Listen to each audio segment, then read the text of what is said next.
welcome to another episode of the G Show podcast. I am G1, and this is the Geek Out. And oh boy, do we got a couple things to talk about. That Thunderbolts trailer, the Sony State of Play, the freaking VHS Beyond trailer, and the one that might hurt the most, did Transformers 1 kill the franchise? But you know, it's here, we're here, it's Friday, and I can't do it alone, so joining me as I jump back into the chat. They're probably yapping it up. Werewolves. See? Werewolves. See? That's why I jumped out. Werewolves. He doesn't shut up. He doesn't shut up. Who's he? No. G73, a.k.a. Megsy, a.k.a. my brother Chase. What's going on? Not much, man. Just enjoying sitting here with you all talking about movies. Absolutely. Also joining us, JR, how the hell are you doing up there with that fabuloso G-1? Oh, dude, I'm doing good. Kicking this sinus infection. Next week, I'm starting the figure giveaway on my channel. It's gonna be great, dude. Awesome. Last but not least, the man that's gonna help me with a Transformers themed podcast every week. That's not true. That's not true. I just threw that upon him. Shinrob, what's going on, my brother? My whole existence is pain and my teeth itch. Yes, it is, and you know what that means. It's beer o'clock. Let's go and get into it. Starting with let's start off with the thing that's the most fresh in my mind, because I just watched that Thunderbolts trailer, and wow, and I can't even be mad, but I'm not interested. That's what the word I'm looking for is. I'm not interested. I literally am not interested. This trailer did nothing for me except show me who is going to get murked in this. Bye, Ghost. You're gone. I really have no words, and I literally just watched this trailer. Flabbergasted. This thing did nothing for me, and honestly, after we talk quick about the trailer, I want to know from everybody if that Marvel fatigue is real, because for me, yeah, it's real. It's real. This one did nothing. I'm sorry. Thunderbolts did nothing. It looks goofy. I feel bad for Florence Pugh because she's absolutely a dime piece. But good God almighty. Chase, you just recently watched this trailer too. So I'm going to go to you. What were your thoughts? 1 second. He can't fucking shut up, and then all of a sudden, 1 second. Don't get excited. It's just a root beer. Unless you like root beer, get excited. Getting hot and bothered over some root beer. Red, Hell yeah. I was about to curse you out. About? Because you told me to watch that trailer. Yes. And I watched it, and I got mad. Uh-oh. I was like, why did he want me to watch this garbage? Oof. Dude, that trailer bored the shit out of me. I didn't like Black Widow. And it sucks because I love David Harbour. I really like him as an actor. But he's one of those actors that, I'm sorry, but everything he is in now flops and is bombed and is bad. Even the video games he's in, that fucking Alone in the Dark 2, dude, that game is a flop. And I don't know what's going on with David Harbour, because he's a great actor. He's perfect. He can be perfect for tons of roles. He's not a problem in my eyes. Everything he's in, it just seems like it's just really bad. Like he's getting really bad roles. But in talk of this trailer, was that Julia Ann Dreyfus at the end? Yes. Who's God, good Lord, I hate Seinfeld. Dude, I don't know, man. I love Florence Pugh. I think she's gorgeous. I think she's a great actress. But I feel sorry for her, like you said. She doesn't deserve this. But obviously, to me, it's just a paycheck. I don't understand why Wyatt Russell is Captain America, or an imitation Captain America. U.S. agent. I think Wyatt Russell's fine too, but I know there was like some type of multiverses thing or something where he was Captain America. No, he was Captain America in this. It was in the Falcon and Bucky show, Falcon and the Winter Soldier show, where they had to deal with the fallout of Steve Rogers not being there anymore. So he became the new Captain America. Okay, so he's like Captain South America. He's U.S. agent.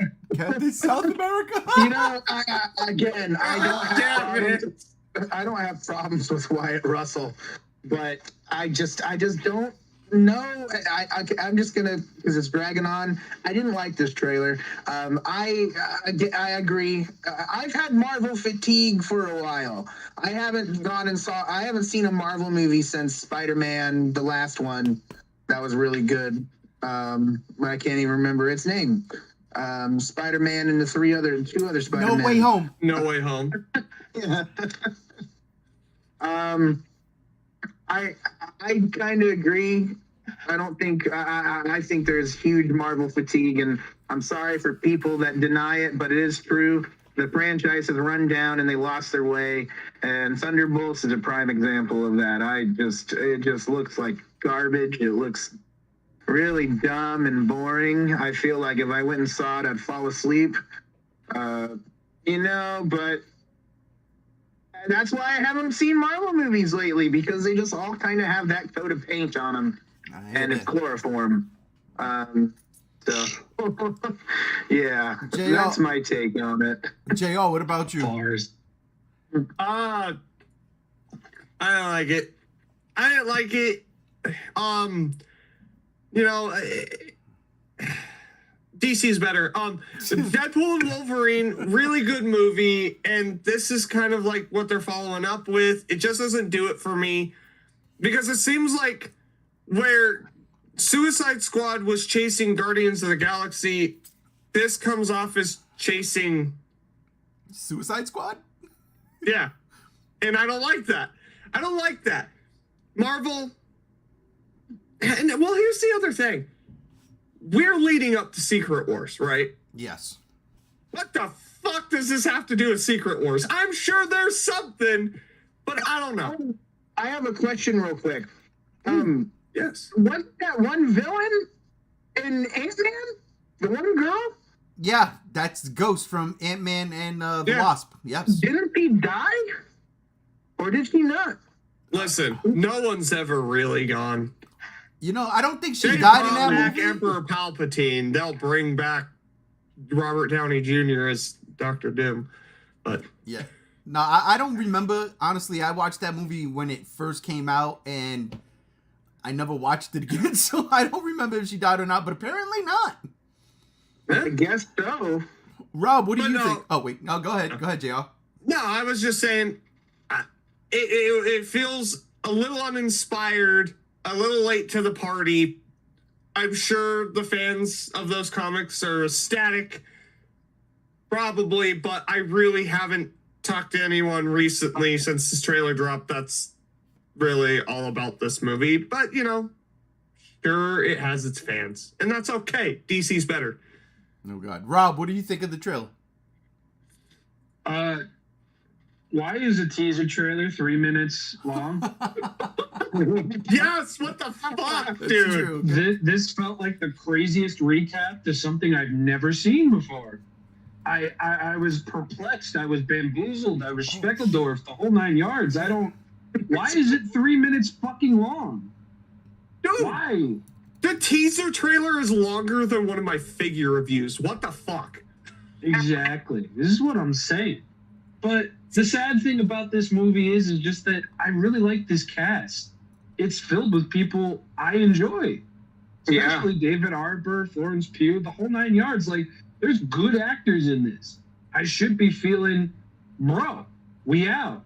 We done. It's just, I have no attachment to that of the Thunderbolts, but I didn't have any attachment to Iron Man. I never had any attachment to Captain America, any of that. And I still went and saw those. And it's just like here, I don't want to say it's going through the motions because it's a different kind of Marvel movie, but I don't know, man. Nothing about that trailer inspired me to go see the movie when they showed me like a whole bunch of the fucking movie. Now let me ask you guys, Venom Last Dance or Thunderbolts? Venom Last Dance. Neither. I Neither. feel that way too. I'll just watch the Penguin. Yeah. Here's the thing about Venom Last Dance, though, and I'm going to make it brief. It's stupid. Yeah. I want to go see The Stupid because I enjoy Tom Hardy. I enjoy the fucking world that they built on a ground of lies and misrepresentation of character traits and all that other shit. And copyright infringement. And copyright infringement, telling us that it was going to be an R-rated horror movie, and then you gave us a PG-13 comedy action movie. But that's fine. No, yeah, I'd rather go see that and get cavities all up in my brain from all of the sugar and the rot that's going to come from that, just because I know I'm going to laugh. I'm going to enjoy myself. And if I feel something by the end of it, hey, I didn't waste $10. That's it. You right. You right. So, real quick, chat.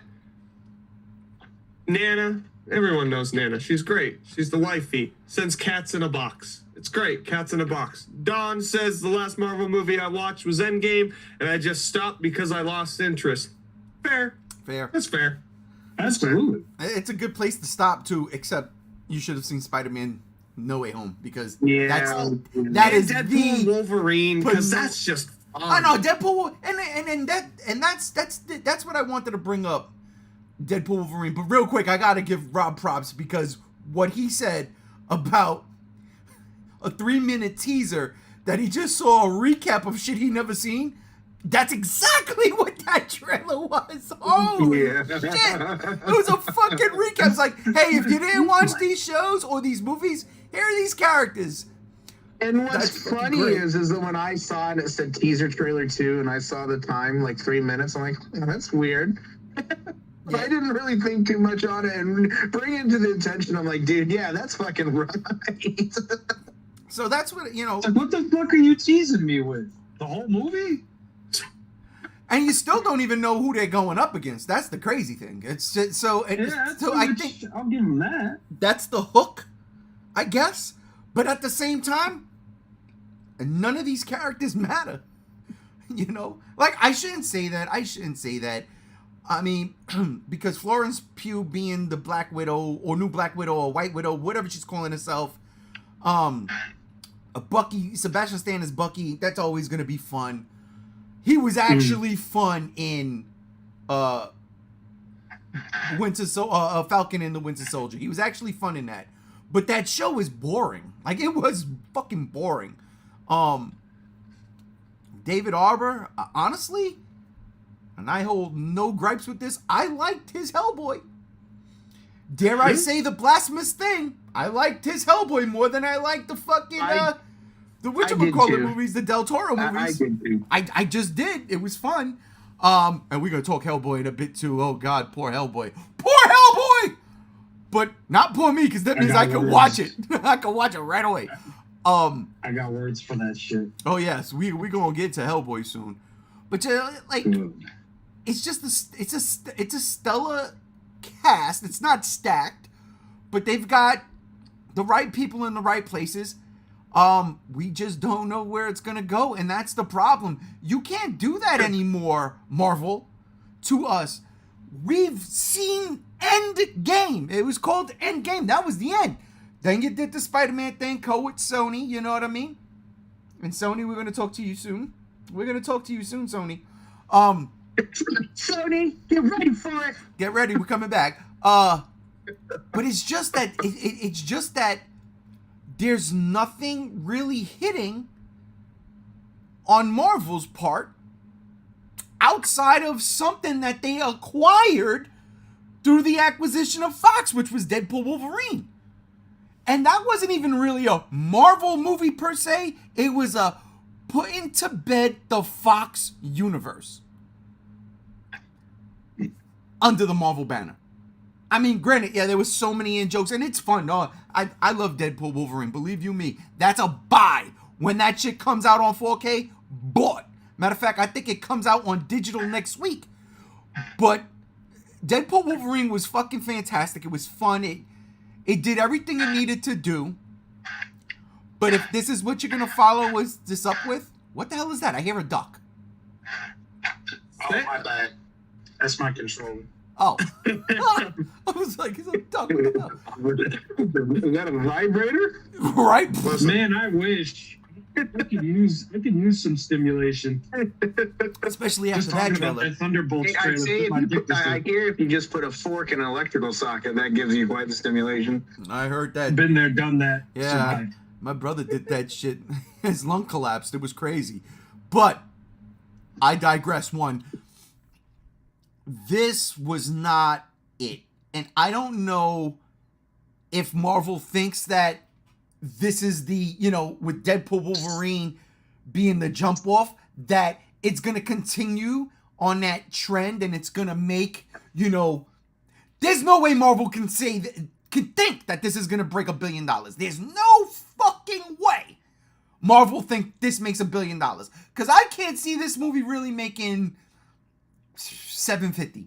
I can't see it. I could see it hitting $550, maybe even $600 million. But I can't see it getting over that hump because there's nothing to this. There's nothing there. There's nothing there. And Even with that, I think that's even a little generous. As I'm saying it, I'm thinking the same thing, brother.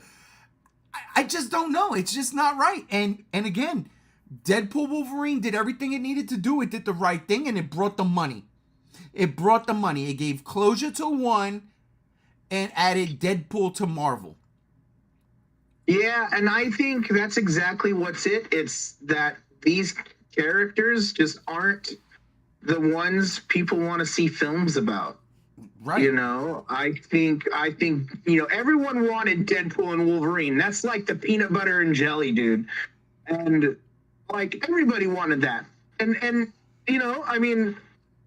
I think that Marvel needs to just reassess and stop with these characters that they've already like Black Widow didn't make that much money. It also came out during a pandemic, though. Yeah, that's true. That's true. But I think that Marvel should. There's a lot of things Disney and Marvel need to kind of address and realize, and I don't think it's that hard if they're willing to get past their own ego. And I think there are certain characters that you can be doing right now. Like, I think right now is a perfect time to do a Ghost Rider or a Hulk or something else. I mean, I personally would love to see Hulk redone with Ruffalo out, but since he's attached to that, we would see him, which would be fine if he went back to I'm going to destroy everything type Hulk. But I don't know if he would get that. And that's a lot of the outcry I'm seeing is just we have characters that Marvel and Disney have, and they're just not utilizing them right. And can they even legally do a Hulk movie? Well, they're talking about doing Hulk and Wolverine right now. So individual Hulk movies, like where it focuses on him, they can't because Universal still owns the rights. But the way you get around it is you do a Wolverine movie with Hulk. Or you buy Universal. Yeah, but that dude, come on, Then I'd love to see King Kong in a Disney movie. You stop it. That sounds terrible. Jurassic Park in a Disney. Oh no, when Disney buys Jurassic Park, it's all over. Don't. That sounds terrifying. I know. I had a dream a couple weeks ago of Disney buying Godzilla, and I was like, no. Yeah, no, That's never gonna happen. That's not a good It's idea. never gonna happen. All right, well, listen. Marvel fatigue. It seems like it's real. The Agatha show on Disney Plus right now. I don't know if people are still watching it. Again, I think it was the wrong choice for the Halloween thing. That's just me. They could have done a sequel to The Werewolf at Night or something like that. Yep. There were so many things they could have done. There's a bunch of stuff that Marvel could have done, and I'm confused because I watched the trailer to that, and I was just like, what the fuck is this? It's the sequel to WandaVision, and again, it's something nobody asked for. That, I think, is the number one problem with Marvel right now. They are doing things nobody asked for. Nobody.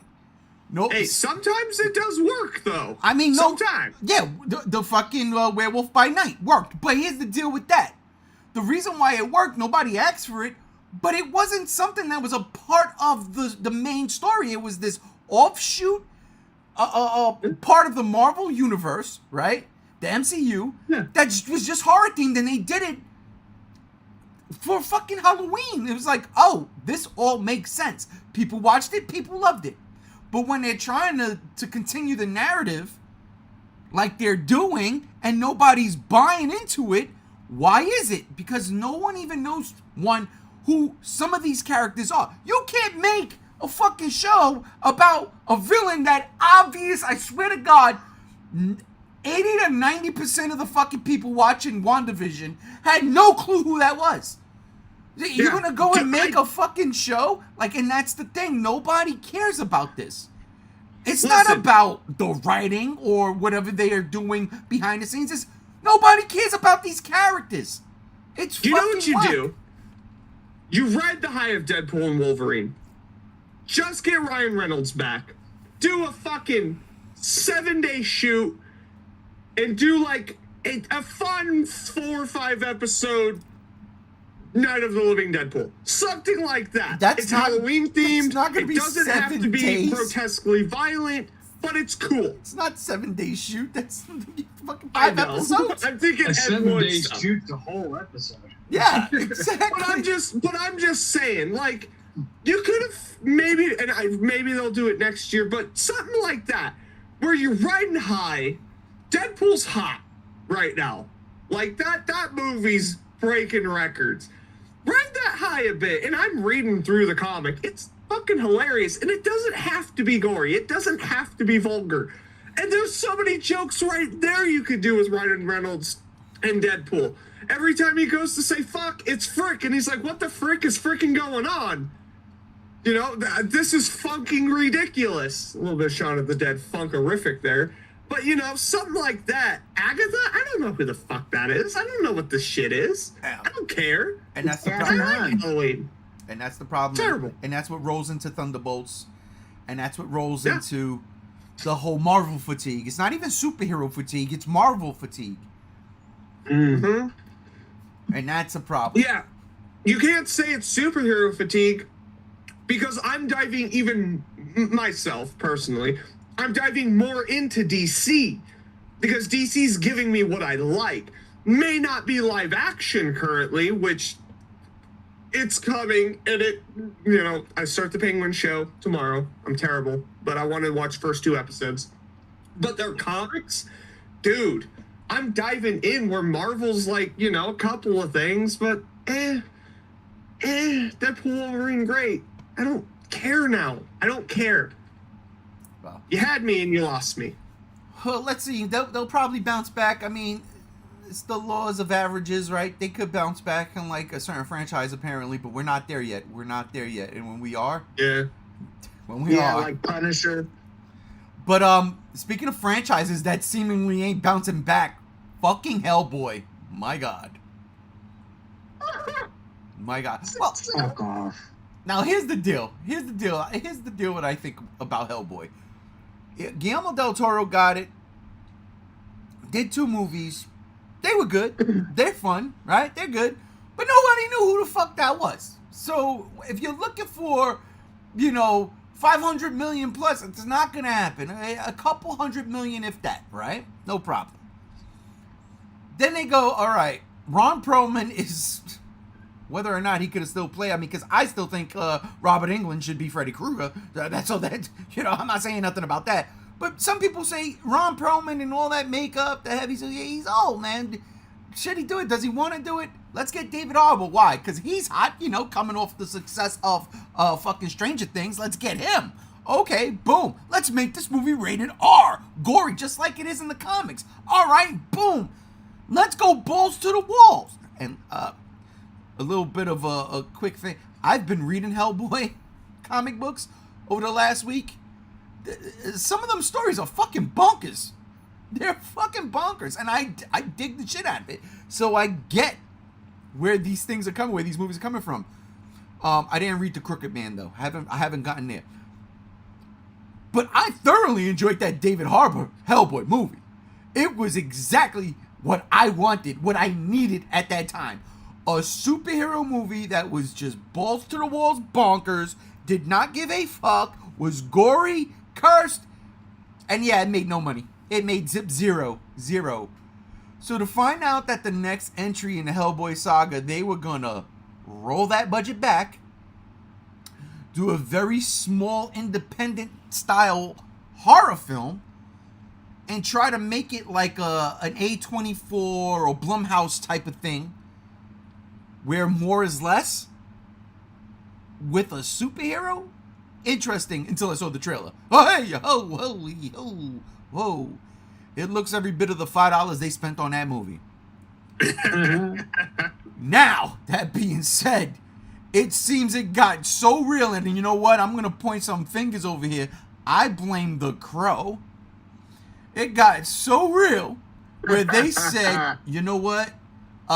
Maybe we should not put this out in theaters. Let's just throw it on VOD, try to recoup whatever we can, and then and make it there. So, Rob, man, you were the one that pointed out that this was coming out on VOD now.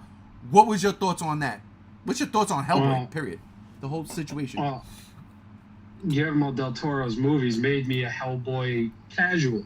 So, of course, I'm going to be a little pissed when you deny the man a second attempt at a third movie, but I digress. That's fun.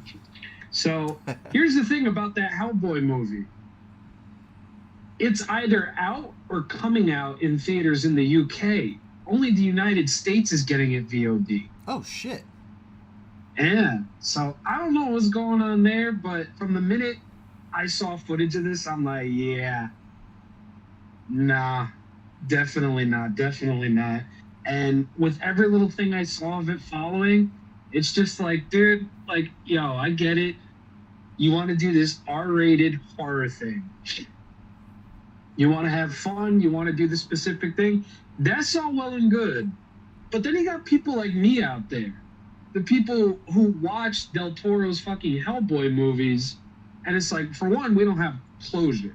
For two, it's like, clearly being lewd, crude, and R-rated ain't what you fucking need. And now we're doing a low-budget fucking horror superhero movie that may or may not make any of its fucking money back. Lord knows there's no goddamn marketing budget. And if it is, it's probably like maybe $5 million. Maybe $5 million. Nothing. Yeah, maybe. But dude, I think it's an IOU. Could be an IOU. Maybe a turkey club. Maybe a turkey club. Big rib. But the big thing with this is just that neither the David Arbor movie, to me personally, nor this has any magic to it. It doesn't have any pull, any draw to it. It's just like, oh, hey, here's the guy from Stranger Things. He's all buff now, and he says the funny curse word, haha. And now with this one, it's like, here's that guy who was in a Mr. Clean commercial for like 5 seconds. He's playing Hellboy now. Unconfirmed. That's just what it feels like. And I don't know, man. Like, I don't want to say the movie looks soulless because I don't know anybody who's working on it. I don't know what the thought process was going into it. But it's just like immediately you say Hellboy, and I don't mean to sound closed-minded, but if I don't see Del Toro, Perlman, or any of those guys attached to it, it's like, why bother? Y'all have a fucking sequel to a movie that you can't make that will make money based off of Del Toro's name alone. Maybe not crazy fucking money, but it's like, size out the budget like that. Del Toro can do tiny projects like that. It's like, I'm not interested in seeing another new Hellboy. I'm not interested in another fucking reboot. The last one failed, and you know exactly why. Stop dicking around and give Del Toro his third. That's all I'm saying. You know, let me ask you a You'll question. find success with that. Let me ask you a question. I'm of the belief that if you bring back Del Toro, I would totally bring back David Harbour to play Hellboy. Even if it is for the third movie. What do you think, Rob? No. Really? You Because want Ron Perlman would do it. Yeah, but see, that's the thing. He's just, I can't see 70-plus-year-old Ron Perlman wearing all that makeup anymore. Listen, man, that's the beauty of being a fucking actor. If you want it, you want it. I ain't mad at that. I like Perlman. I'm just saying, I can't see fucking, I don't even know how old he is. Robert 74. Englund. Robert Englund's 74? No, Ron Perlman. Thanks, Chase. Well, I can't see Robert Englund really coming back and being Freddy anymore either. I can. Why you gotta hurt me personally? No, I can, because it's easier to pull off Freddy Krueger than it is Hellboy, and I'll tell you why. You do the stupid, and I hate this, but you just do the stupid fast cut editing when he's going in for those fucking close-up kills. If it's like a ridiculous dream kill, Robert Englund, that's one thing. 77. Oh, yo, my grandfather passed at 77. Robert Englund, keep it going. Why are you hurting me personally? What the fuck? What? My grandfather's always with me. He's the Kikuchi man. I know. It's hurting. This is sad. It's sad. I don't want to think about this. I'm just saying.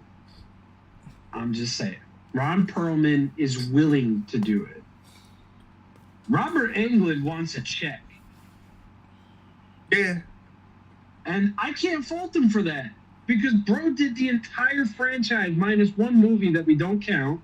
We don't 8 count. movies. Bro, he sat in that chair for hours on end. He did his thing. He fucking killed it. He is the best thing about that franchise, but bro ain't interested. And that's even if Freddy vs. Jason. Yeah. And, you know, and Ron Perlman is willing to do it. Like, he wants to do it. I remember That alone watching for me is more than worth it. He was in an interview not too long ago where he's like, I would definitely do it. But he did say, I do think I'm getting a little bit too old for it, but I still would do it if it came to me now. So. Well, Jason Blum better hurry the fuck up. Listen, I Because remember. he said he could get him. I remember Ron Perlman way before y'all were even born as a beast in Beauty and the Beast with Linda Hamilton. Yeah, he lived in the sewers. Yeah. Yep, that's right. I used to watch that shit, bro, when I was a kid. I used to watch that shit, bro, because I was like, oh, shit, there's a monster in the sewers in New York City. I think it was New York. It was probably L.A. Who knows? Fact of the matter was, it was Ron Perlman, though, and I didn't know until, like, later on in life. I'm like, that dude is dope. Yeah, I don't hate Ron Perlman, but Chase, let me ask you, man, what do you think of this whole thing with Hellboy? Your whole opinions on the entire franchise? Okay, so I love Del Toro's Hellboys. I really do, and I am a part of that group of people that do want a third movie because you don't set up a sequel like that. And God, this is segueing so much into another topic too, but well, I do not like, and this is, just remember this because it's going to be included in the other topic. I don't like having not closure. If I am watching a franchise or a game or playing a game or whatever, and I don't get closure, it kills me inside. It's like torture. And I want a sequel to Del Toro's Hellboy so bad and I love those movies. With that being said, I like David Harbour. I did like that David Harbour Hellboy.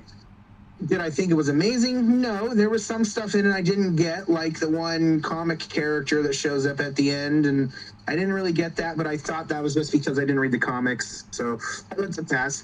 But I thought it was fun.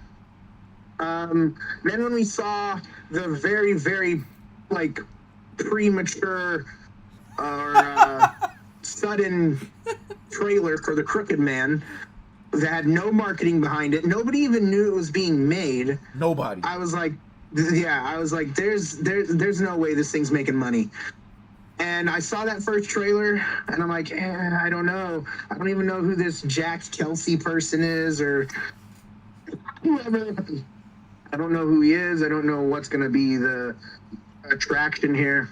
I saw that trailer and thought it was meh. I saw the second trailer that came out and was like, actually, this looks pretty cool. But then I was like, okay, this movie seems like it's not getting much attention at all. It's not getting very much any word. Then when they said it was coming out in the UK first, then the reviews dropped for it in the UK and they were all terrible. That's when they made the announcement of, yep, it's not going to be coming out in America. And I think it's because of that backlash. They're like, they just don't want it. They just absolutely don't want it. They've already had it, and they know it's going to be worse in America. And that's right. It definitely will be worse because we are more vocal about that stuff. And I think that's just the thing. And I feel bad because Hellboy is a franchise that can be fucking amazing and has been awesome. I really like Del Toro's stuff. But it being rebooted for the wrong reasons with the wrong cast and the wrong type of stories. I mean, I don't even know if it's really the stories because I think they're all... Dude, I can just watch 2 hours of Hellboy kicking ass. But I also liked Del Toro's because they handled with care. They had their own niches. They had their own souls. And Harbor's was like not that, but David Harbor's had its own thing where I felt like it deserved a little bit. I feel like it deserved a little bit more attention than that. I feel like it was a little bit unfair. What they did, but I do also see what's that? What they did with the David Harbour stuff is that they threw a lot from a lot of different comics into one movie. Yeah. So like what I gathered. Like from what I was reading of Hellboy this past week, like they'll do 5-6 issues of Hellboy and it's one contained story. There's no overlap, and this I should make an addendum here, or however you say that word. The Hellboy that I was reading was books that came out after the initial run had finished. So the initial run happens in like real time, right? Like modern times. And the stuff that I was reading was period pieces, stuff that took place in the 50s and stuff. So I read the compendium that was like from like 52 to 54, if I'm not mistaken. What I had a lot of fun with was that Hellboy video game on the Xbox 360 or PS4 that came out years ago. I can't remember, but it was years ago I played it. It wasn't the new one that just dropped about 2 years ago or a year ago, but it was like back in the day. It was like an action little RPG type, not RPG, but you know, it was a Hellboy game. I can't remember, but it was fun. I had a lot of fun with it. Yeah, but I mean, like going through a graveyard and everything. What's that? No, what I'm trying to say is, video games aside, the comic books are self-contained stories. I think Del Toro was doing that with his movies, but leading into the crux of Hellboy, which is the cliffhanger in part 2. Whereas David Harbour's was like, yo, let's take this cool scene from Hellboy in Mexico, throw it in the beginning. Let's take this crazy ass part of this particular comic where Hellboy's fighting giants, throw it here, and so on and so forth, instead of just sticking to like... And that's where the Crooked Man was like, no, we're not going to do that. We're going to just do an adaptation of one story. And the second trailer had me like, okay, I can appreciate that. And again, I haven't read The Crooked Man. I haven't read it. I'm trying to do chronological orders and shit, but the way Hellboy is, and I read it from the mouth of the man, you know, from the hand of the man who created Hellboy, Mike Mignola. He said it himself. He was like, when I created Hellboy, I knew what I wanted to do. I took it there, but then there was so much more to tell. And I said, the only way you can tell all of this is to go back and tell it in his youth, his early days, the beginning, his first mission with the BRPD and all of that stuff. And I was like, oh, that's dope. I'm going to read that. And that's what I was reading, like his early, very first adventures. And I'm like, that's dope. And I like that idea for a character like Hellboy that works. And again, you can make a bunch of movies. You could franchise the shit out of that. Because without it being a slasher movie from the 80s like a Freddy Krueger, that's what it is. It's contained stories with one character. Yes, they keep going on and on and on, and it might be the same thing, but the kills are different, everything is fun. That's what, to me, Hellboy was, in the comic books at least, and what you can do with it is have one actor, whether it's this new dude or not, it should be David Harbour, but make low budget movies and just do individual story arcs. Take the ones that are like really, really good and make movies. Because God, from the shit that I read, I was like, that's dope. That's dope. That's all right. Holy shit! It sounds like Nazi Hellboy at this point might UFOs. have a better chance of being like a mini series or a TV show. Absolutely. Abso-fucking-lutely, Chase. Absolutely. But let me get to JR. I want to hear his take. I'm gonna be honest with you. I have never seen any of the Hellboy movies. See, get him off the podcast. Kick him out. This is why I can't deal with him. Never actually like had a chance to just sit and watch them. I did watch the trailer. It looked like an A24 film featuring Hellboy. It's, I don't know, man. It looked bad, and if that's what we're talking about, it looks bad. I think it looks bad because it's Hellboy. If it didn't focus on Hellboy and it was like some kind of like Victorian detective and it turns out to be zombies, I would be like more okay with the movie with its low budget. You're on something there. You're on something but there. it being Hellboy, it just comes off as wrong. I don't like it. And I will get to watching those movies someday. Leave me alone. Man, had I known you'd never seen a Hellboy movie in July when you were here, we would have fucking watched that David Harbour movie. I would have been like, fuck The Flash, fuck fucking Spider-Man, we're watching Hellboy right now. But I digress, too.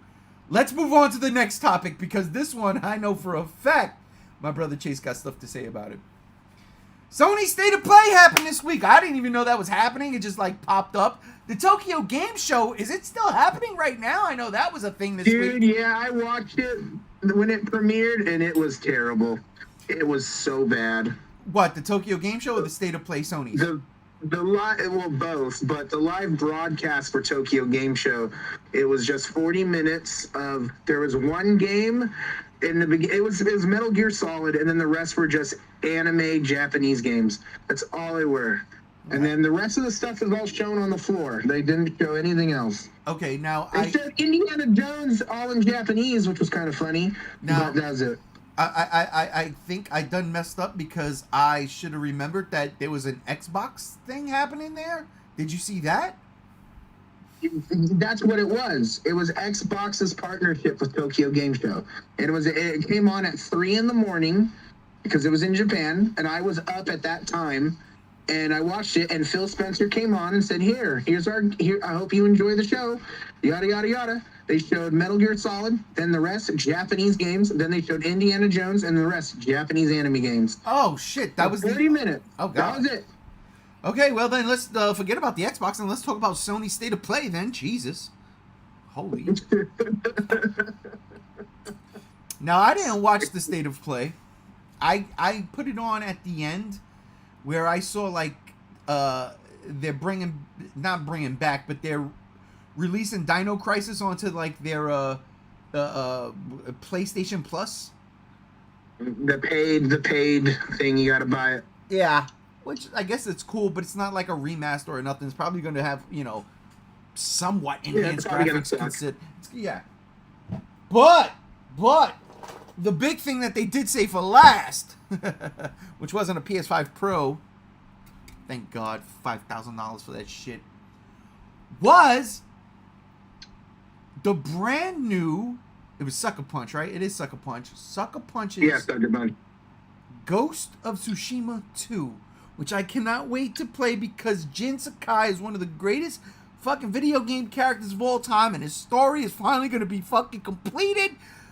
Just like they couldn't do with Del Toro's Hellboy, we're going to finally get a complete story for a character, and I'm so excited. Aren't you, Brother Chase? You're an asshole. My God. My heart is so broken. My heart is so broken. I don't know. Are we ready to talk about that, or are you still wanting to go? No, let's talk about that, because that's probably Okay, the biggest okay, news of the okay. State of Play. Look. I want to talk about needing closure. Okay, I just got to get this in the fruitation so you guys can think about this. Sony is saying one thing, why they're moving on from Jin Sakai, which is they're wanting to just basically it comes out cold. They just want a fresh franchise.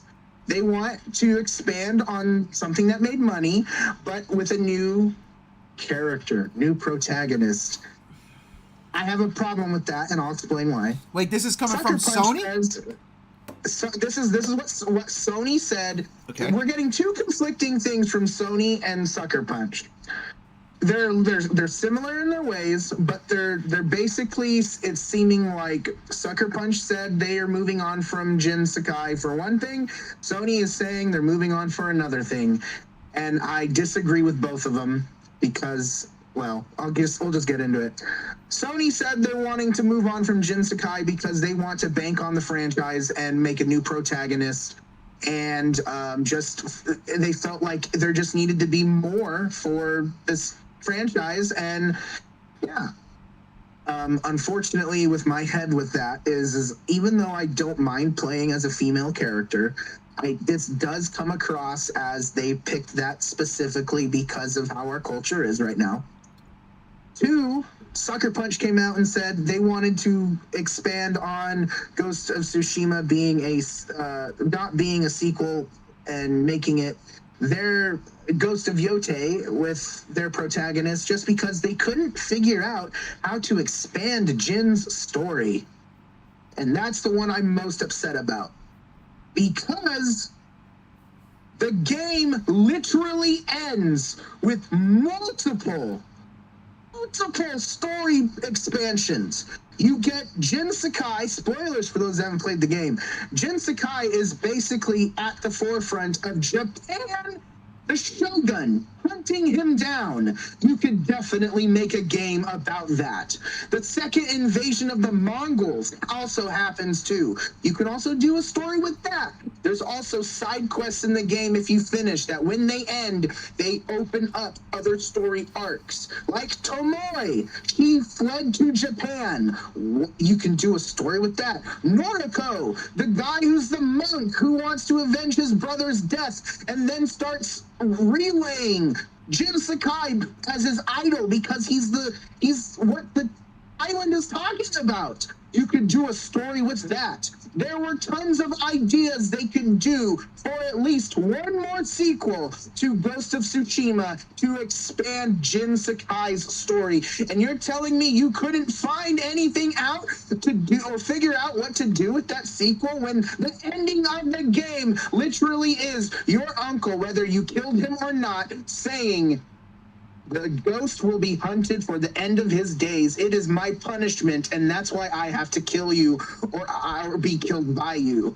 And you could totally do a story with that where they arrest Lord Shimura and you save him, or you try to get him to come to your side, or Jin has a redemption arc with Japan. There was stuff you could do. I am so sorry that they're that dumb. They could not have. I do not buy one bit.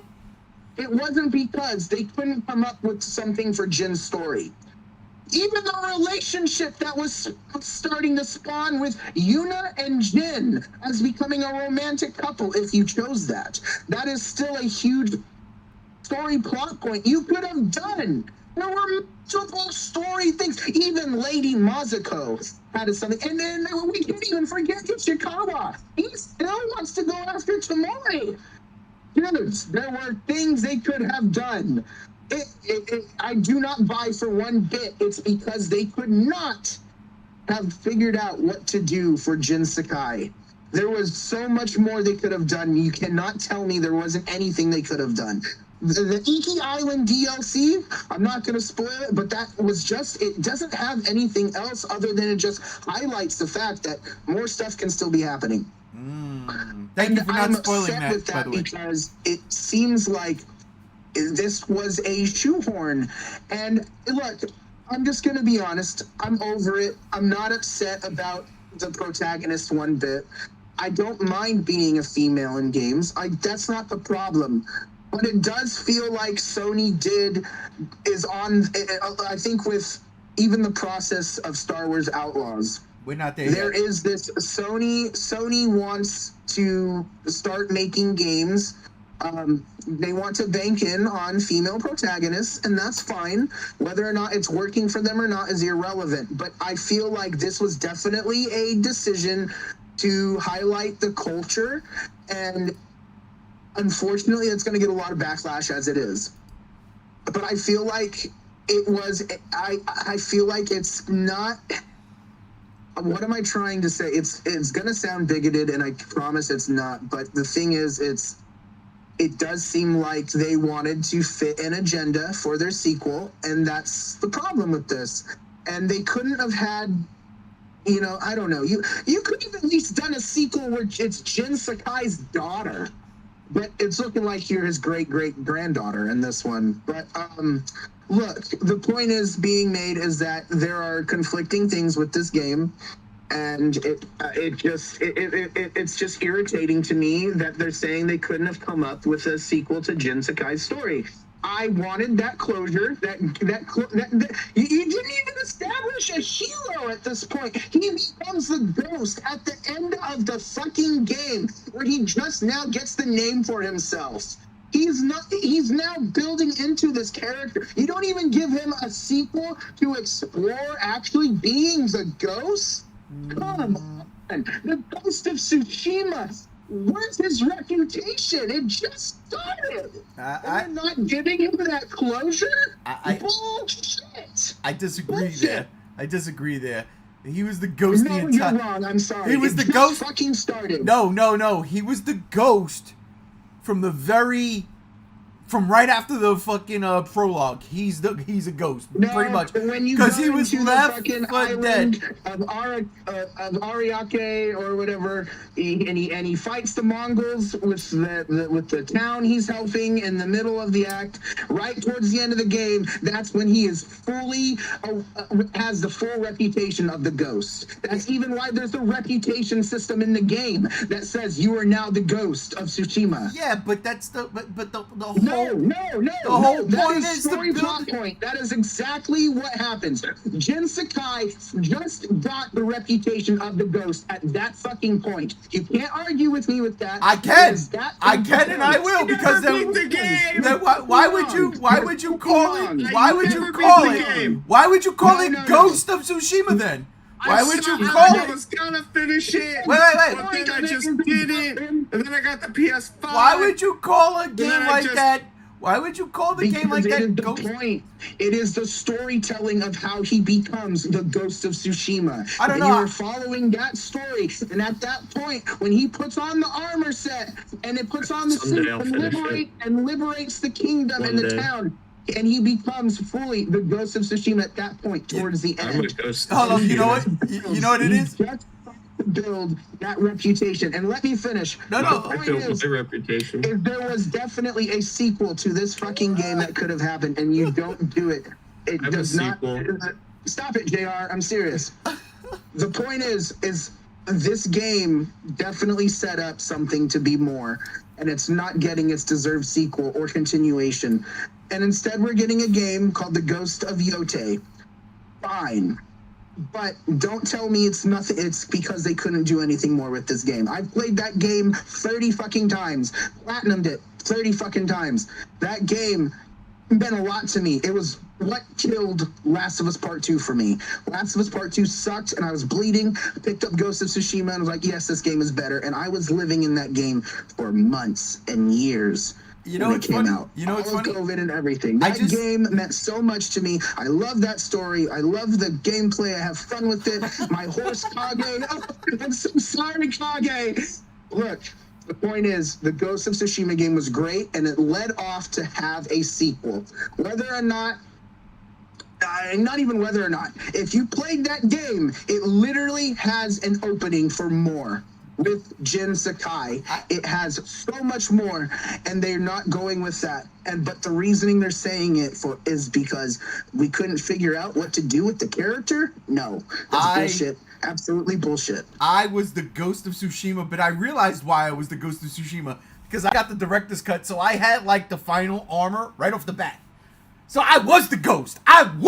So yeah, I can argue with you because I was the ghost in armor. You're not the fully fledged ghost. Oh, bro, my stats were fucking maxed. I loved it. It was great. But I digress too. It's Hell. I agree with a lot of the things you said. In terms of it, definitely had a sequel. If this is what Sony and Sucker Punches are saying, Sucker Punches is saying, and they're kind of contradicting each other. And I was gonna go to JR with this because me and JR had a conversation a couple months back by ourselves about a certain company trying to focus, and I'm gonna use that word focus and not force, but focus the issue onto other things, characters, genders. I'm not that type of person that gets into that type of politics with shit. But from what Chase just said, if that is the case, because I can't believe a fucking video game company like Sucker Punch is going to say, we ran out of ideas for Jin. No, you didn't. You set the shit up. Stop it. Stop. Don't be bad. Stop. Because I thought this game was going to be an expansion game like Spider-Man Miles Morales was for Spider-Man. I thought we were going to have a nice, solid game, right?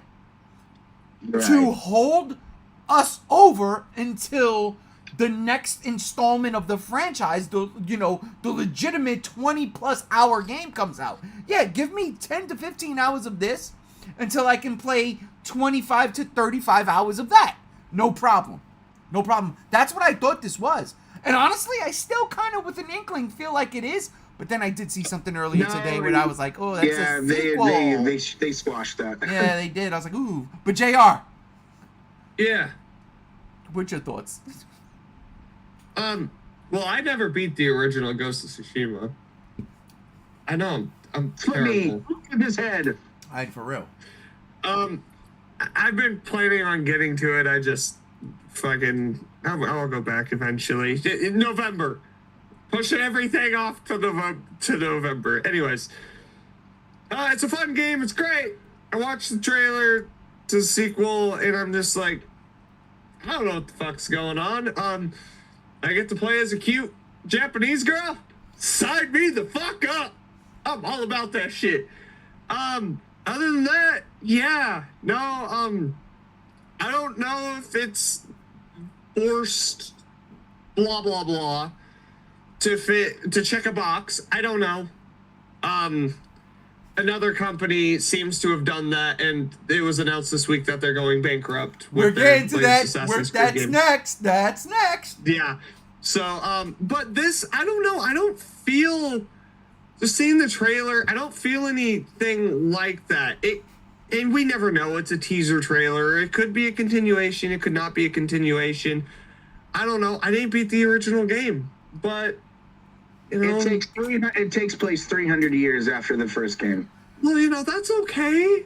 That's okay. You know why that's okay?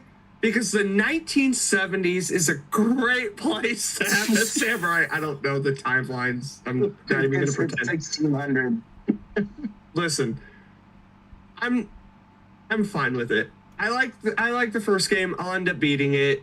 Everything is great about it. I like the characters, I should say. But this just seemed like just fun. And I don't know, there's kind of that cynical part of me that's kind of like, maybe we should be happy that we're getting a sequel, because wasn't a sequel axed at one point? No. Ghost of Tsushima sold like 80, well, it was like $110 million budget, and it sold really well. It got its sequel greenlit very quickly. Yeah. I mean, I don't know, but listen, all I'll say is Legacy of Kain 1 and 2 remastered. What the fuck? Yeah, you're a woman in those too. Hey, I digress. That's one. That's one. So I go to Rob now, and I was gonna not go to. I had to go to Rob, but Rob, I know you didn't play these games because You're an Xbox guy. Well, it's not even just because I'm an Xbox guy. It's because I just don't have a PlayStation 4 or 5. Xbox guy. So I'm more of a Nintendo guy. I'm sorry. that's true. That's true. That was made obviously clear last week. So I don't know how much thoughts you have on this controversy. Good God Almighty! Yes, controversy. God, I'm starting controversy all over the place here with that one. I don't know how, what's your thoughts about this. Either which way, but I would like your thoughts on what Brother Chase was saying about how he's very upset that there wasn't closure because we're taking the franchise 300 years into the future. Well, I will say, at first, I didn't initially understand what the big deal was. But then, Brother Chase over here, he spoke his shit. And it's like, dog, I'm in that same boat with fucking Hellboy, to bring it back a little bit. Yeah, and yes. It is kind of shitty that you didn't give closure to a character that helped you sell how many copies, Chase? How many copies? Yeah, how much did it sell? Dude, let's look that up real quick. Sushi. Sorry. Gotta be a couple millions, obviously, right? 70 million. Yeah. Over 13 million copies sold. Ooh, Okay, so we're talking about a 13 million new IP selling fucking game. Now, let me put this into perspective. Halo. Imagine Halo 2 was not Master Chief. Oh, whoa. What blasphemy are we talking here? Yeah. You can't do that. Don't say that. What are you What do you talking mean? about? The best Halo game. You're an ODST soldier. Shut up. You're off. I am just saying, Halo sold consoles. Halo did this. Halo did that. Halo 2 is the most hyped shit of 2004. Fuck off, Eminem, with your goddamn Encore album. That was my first deal. Imagine the fucking outcry that would have been if the entirety of Halo 2 was just the Arbiter, no Master Chief, until the last 15 seconds. People be mad. Exactly. Yeah. So now I understand wholeheartedly why there is an outcry. Realistically, though, I can't speak on it because I've never played the game. I have no attachment to these characters. To me, I'm a simple man. You say female pro tag, I'm like, I'm there because I prefer to play as females than males anyway because I don't know. It's a deep-seated thing. I don't fucking get it. You don't fucking get it. Nobody fucking gets it. Because you can't get it. Because she's a video game. Maybe that. I don't know. I am sad and pathetic on the inside. But I digress. That is probably 2 or 3. That's two. Rob, you are beautiful and you are loved, okay? You are beautiful and you are loved. And I love all of you. Thanks. But here's the thing. From the outside looking in, at first I was like, oh shit, badass chick. Sick. I'm a Metroid fan. I live for that shit. But now, knowing that there was a setup, knowing that there was so much you could have done, all of it just sounds like bullshit to me. All of it. It's like you're telling me that there was multiple windows open and you couldn't take it that specific route. You couldn't do this. You couldn't do that. Granted, I have no problem with the sequel. I'm not going to fucking play it unless Sony gets desperate and it comes on Xbox, to which I will play it, and the first one. Do it. But Or if someone gets you a PlayStation. Yeah, or that too. It's just it's a shame because you have this brand new IP. It's making you fucking money. You'd think, okay, the first thing on your minds is let's really rack our brains and find out a way to properly continue and finish off this thing with this character. That way, then we can move along like I know you do, and do something else. Now American that Rejects? yes, American Rejects. All American Rejects. But it just seems like a bit of a cop-out. It's like, guys, put the fucking nose to the grind and just, figure something out. How hard can it fucking be? Yeah. It's like by the end of the game, you are the ghost of Tsushima, correct? No. Like, that's Yep. like the big thing. I was the ghost from the beginning. Okay, Ray was the ghost from the beginning, but if you played the game at launch, you don't become the ghost until right before you go and fight the final boss. I love you. Listen, brother. I'm a ghost. Be a man. So there's room there to do something. And, Chase was saying that there's totally things you could have done. And them saying, we don't know what the fuck to do, is like, bro, I'm sorry. You don't know what the fuck to do? Nomura did Kingdom Hearts 2. Any motherfucker knows what the fuck to do at that goddamn point. Because that motherfucker surely fucking did. I don't get it. But again, like, dude, my favorite franchise is Metroid. Samus is the chick. It's like, by all means, do your fucking female fucking main character.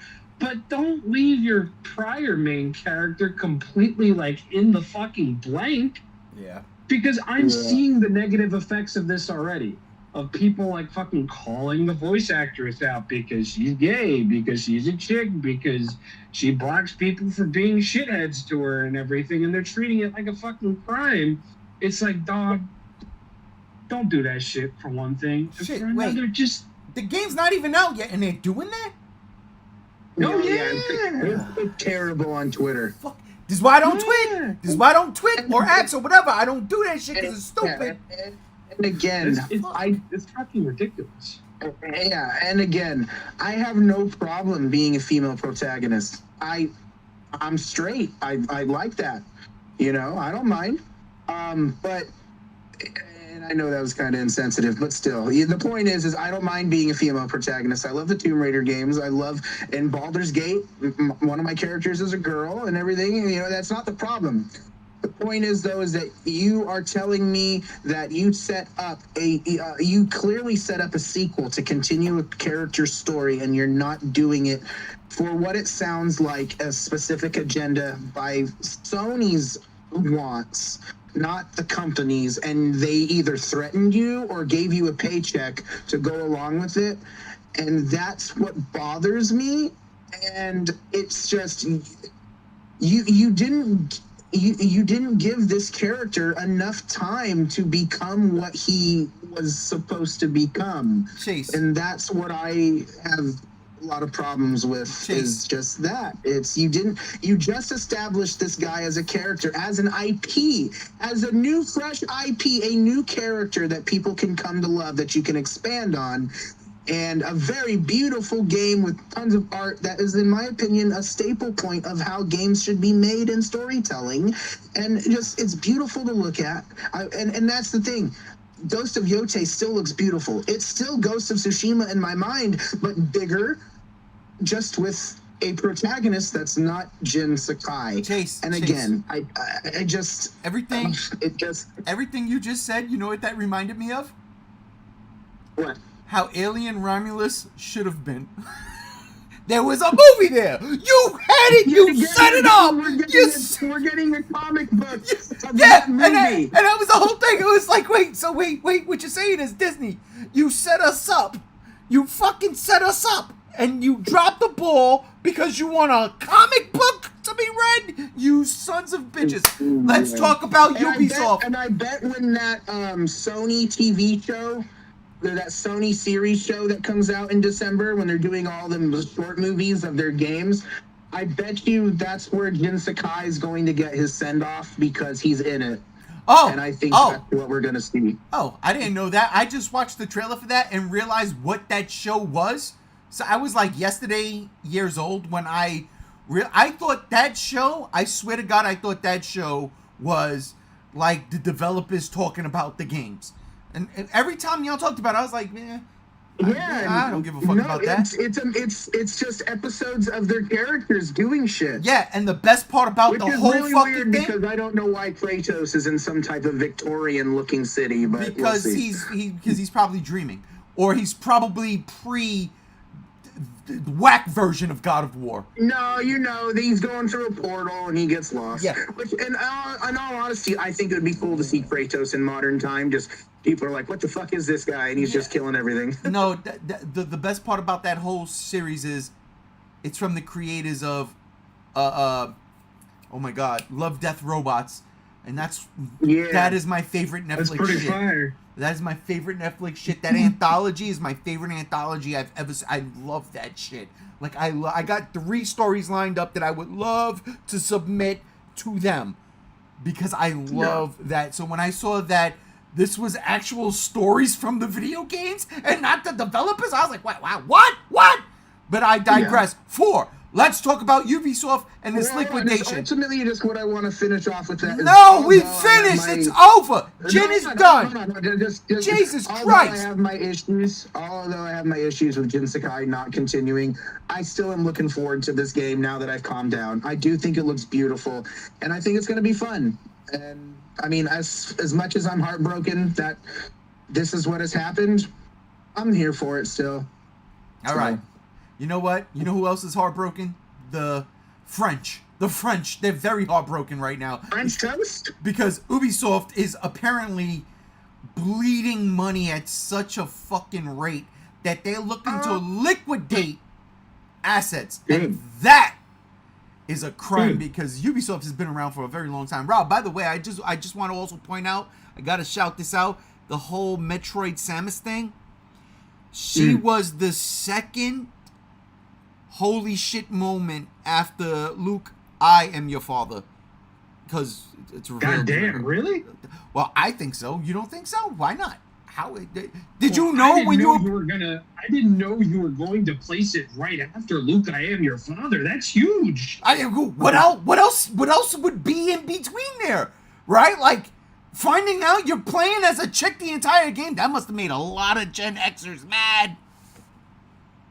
Well, I was kind of spoiled because I didn't play Metroid until Prime came out, and I found out Samus was a girl in Super Smash Brothers. Yeah, I'm just saying So that was that got ruined for me. that is a video game iconic moment. That is the scene. I don't think there's ever been anything else in video games where you're like, wait, what? But again, digress. 5. Ubisoft. Ubisoft liquidation. This shit is bad. What went wrong? I'm going to start with you, JR. What went wrong? Ubisoft is what went wrong. Jesus Christ. Let's go back in time all the way to the first Assassin's fucking Creed. Good call. Holy Jesus. Failed promises. Hey, you be nice to Assassin's Creed. I love that game. Yeah, I really love how you were supposed to swim in the water too, but they had to cut it and add it to the second game that came out, what, a year later? No, I'm not. Okay?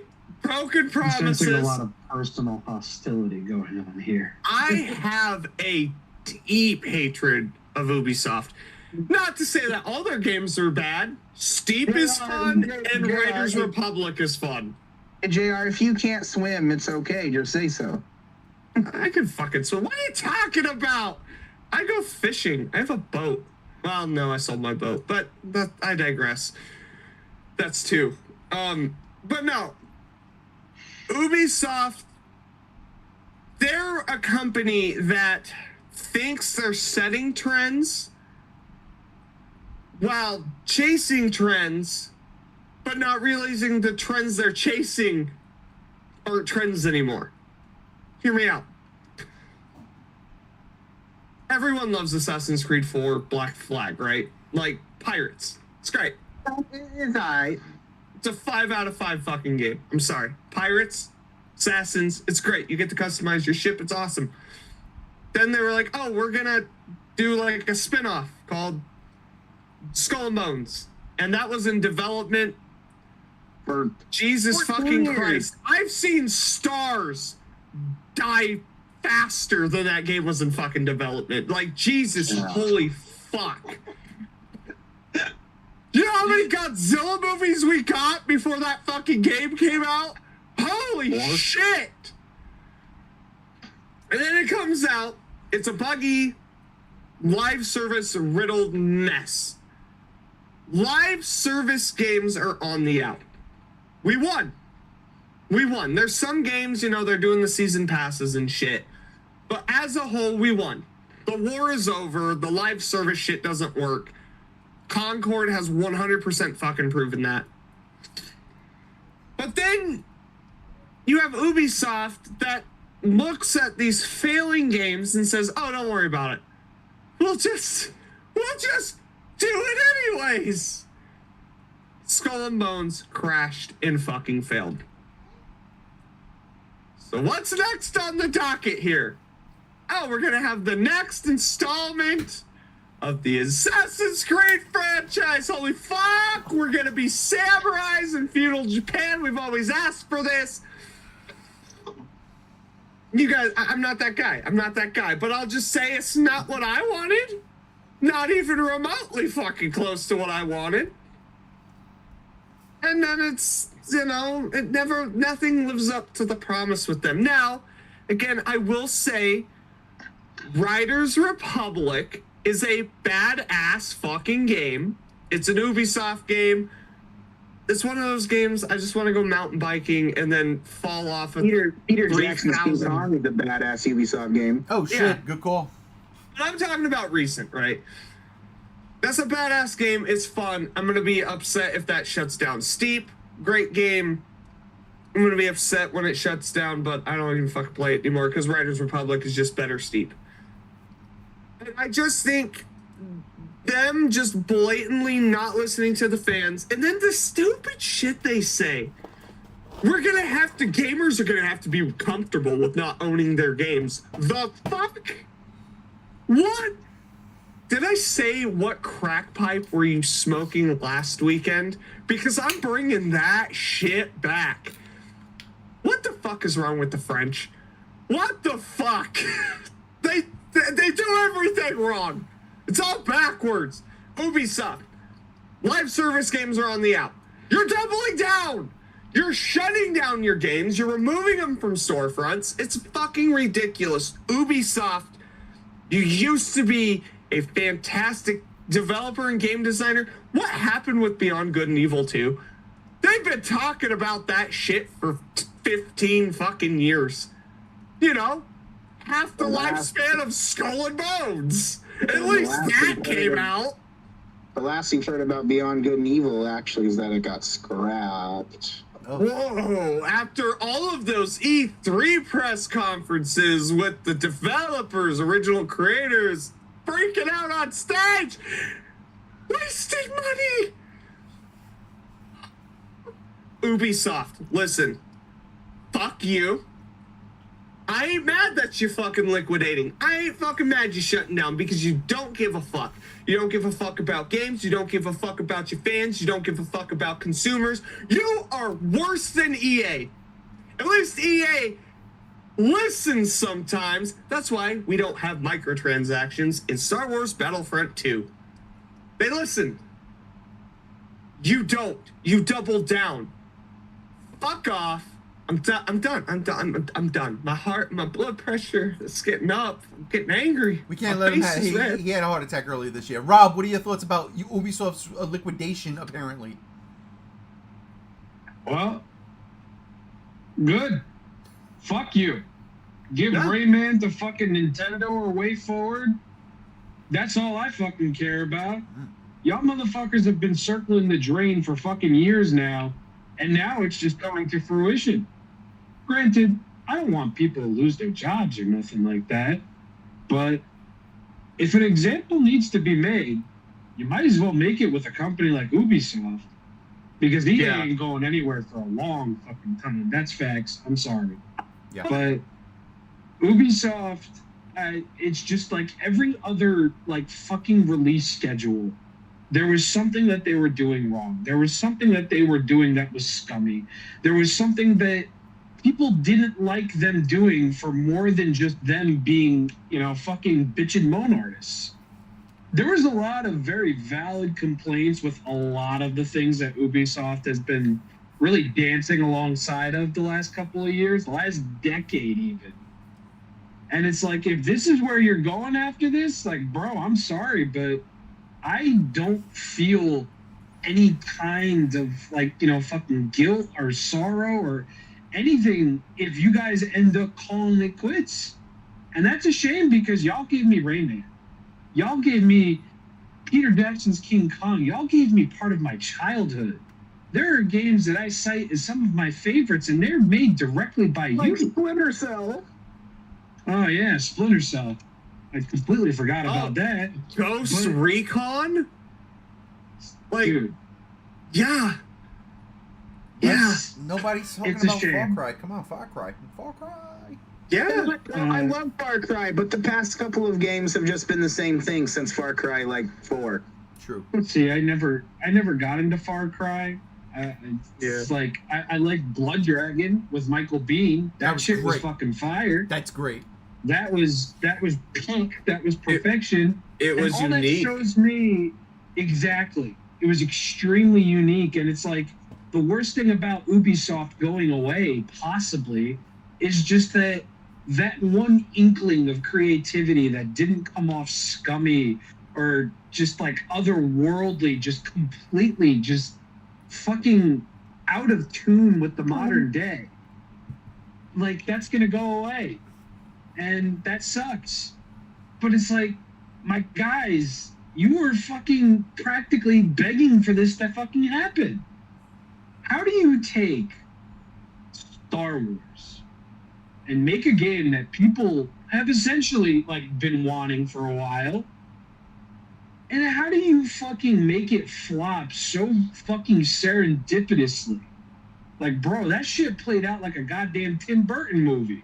These motherfuckers out here, oh, this is the hype, this is it, blah, blah, blah. And then we see first gameplay, it's like, why does it look like a fucking PS1 game? What in the goddamn fuck? Okay, maybe not a PS1 game, but it's like, how do you take, regardless of how the franchise has been the last couple of years, how do you take something so beloved, something that practically shits, pisses, and sweats and spits lore, world building, everything, and how do you make it the most unappealing thing to come out that year? Bro, How do you do that? They It's told almost a you- fucking art form. they told you to delete your save files because of a fucking bug. How do you You know, do that? I'm just How do gonna you say, do that? I'm just gonna say it, like, bro, I don't care. Give Rayman to Way Forward or Nintendo, where people will treat him with respect. Somebody else will pick up your other fucking IPs. At this point, I really don't fucking care. I feel bad for the people who are gonna lose jobs because of fucking stupidity like this. That's it. I want more Rayman. Ubisoft isn't gonna give it to us because his fucking creator left the goddamn country to be a fucking forest ranger. That sounds That's nice. actually a really good idea. Shit, that's a Yeah, what the massive fuck? props. Yeah. Chase, because I know you got to be out in a bit, so I'll give you a word on Ubisoft's liquidation and your thoughts. We can be a little more comfortable with the time. It's not time to go yet. Oh, But perfect.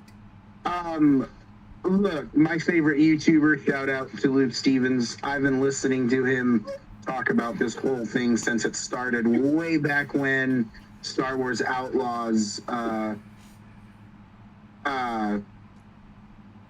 had pre-orders set up, and this is the problem with what happened with Ubisoft.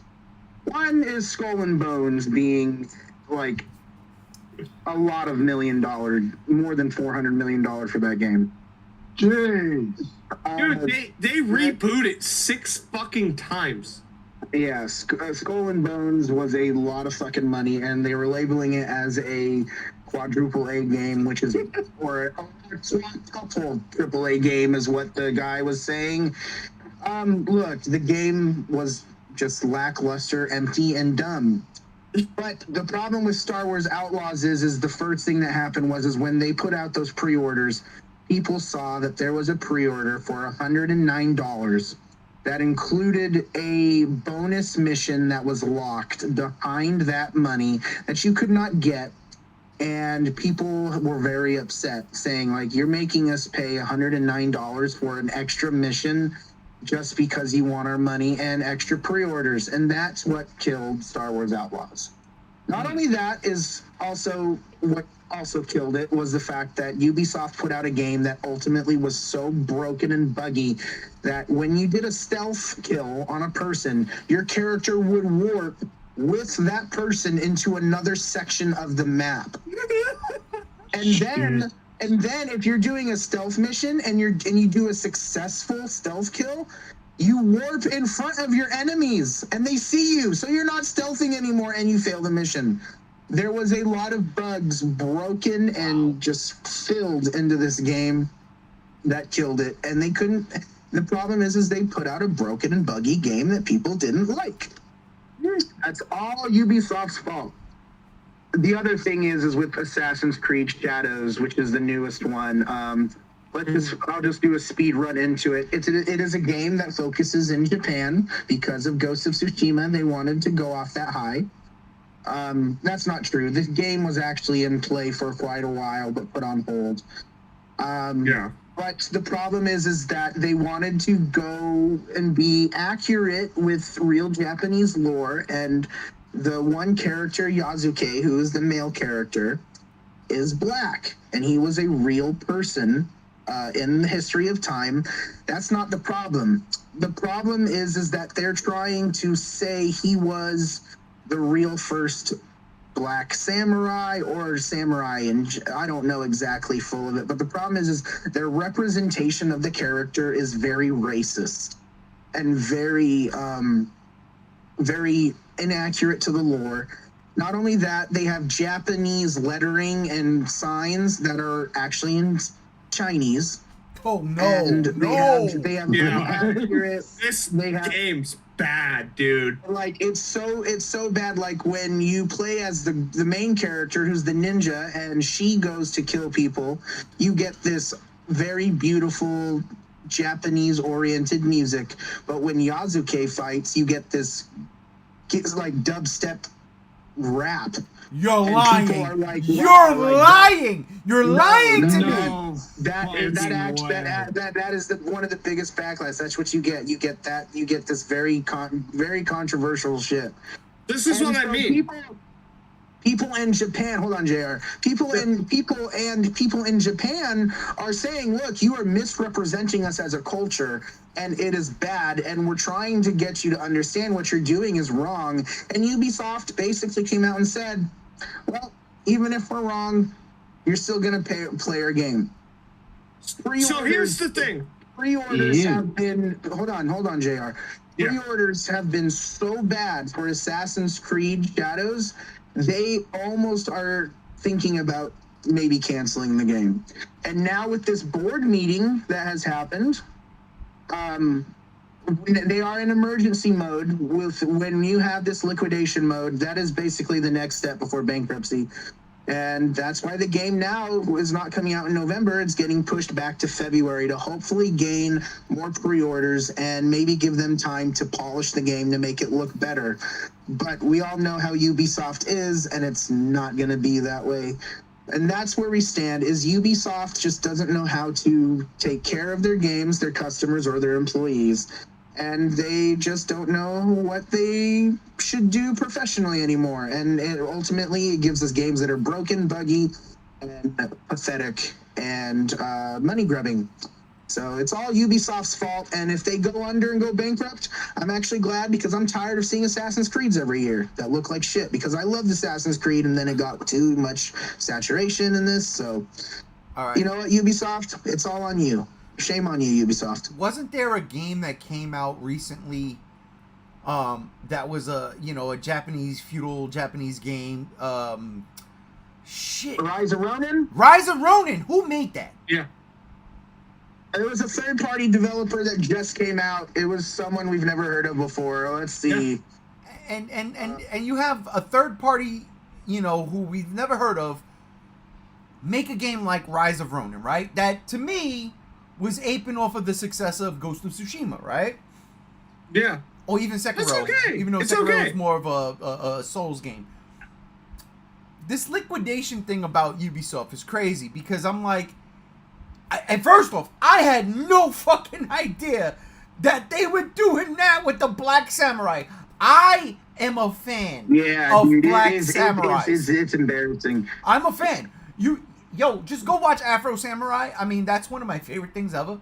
Right? Just watch Afro Samurai. It's one of the best fucking things. The game was great too on the 360.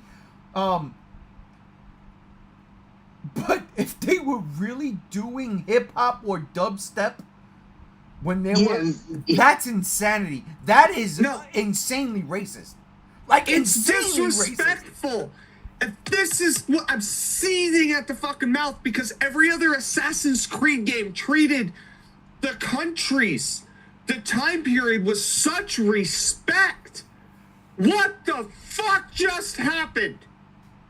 My second favorite Assassin's Creed game is Assassin's Creed 3. You play as a Native American. Awesome fucking game. I love Connor. He's a fantastic character, fantastic story. What the fuck is this? What is this? Yeah. You might as well have an Italian assassin running around assassinating people with pizza, meatballs, with playing in the fucking background. I'd play it too, but that's just because that's hilarious. Listen, I'm Italian. I can say that. I'd play the shit out of it. It's so fucking stereotypical to the point where it's just kind of fucking insulting, and needless to say, it's in feudal Japan. I think the focus is on the wrong character, because I know some of the history with that character, and they're trying to, say he was the first samurai, which is inaccurate. Oh, whoa. The first samurai? That's what they're trying to say in this game, and he wasn't. He wasn't in actual history. Reminds me of Prey. This reminds me of Prey. I'm telling everyone definitely look this character up with real history. He is a badass, but he is not the first samurai. This game is just portraying shit wrong, and I get it. Sometimes you change facts with some of these games, but Assassin's Creed? Really? They treat every culture with such respect and keep it as accurate. I mean, even with the Greek one, Odyssey, there's Greek gods in it, but that is a part of Greece. And origins with Egyptian mythology. It's accurate. Just to correct here, it's not that he was the first samurai. It was that he was black and a samurai. That's what Japan is trying to tell Ubisoft.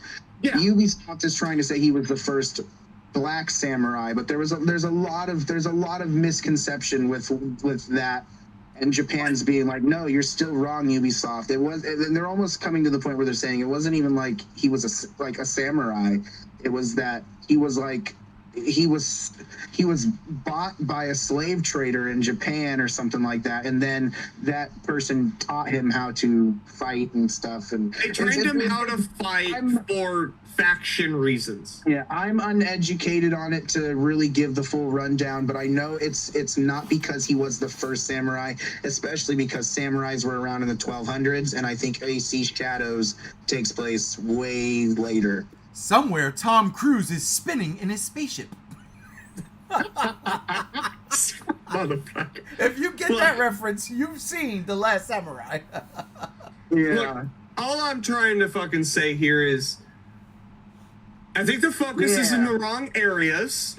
I think creative decisions might have been misplaced, and it's showing. No one wants to buy your game. Your company's in fucking panic mode, and Microsoft's going to acquire you. That's just what's going to happen. I thought they did. I thought they already had them.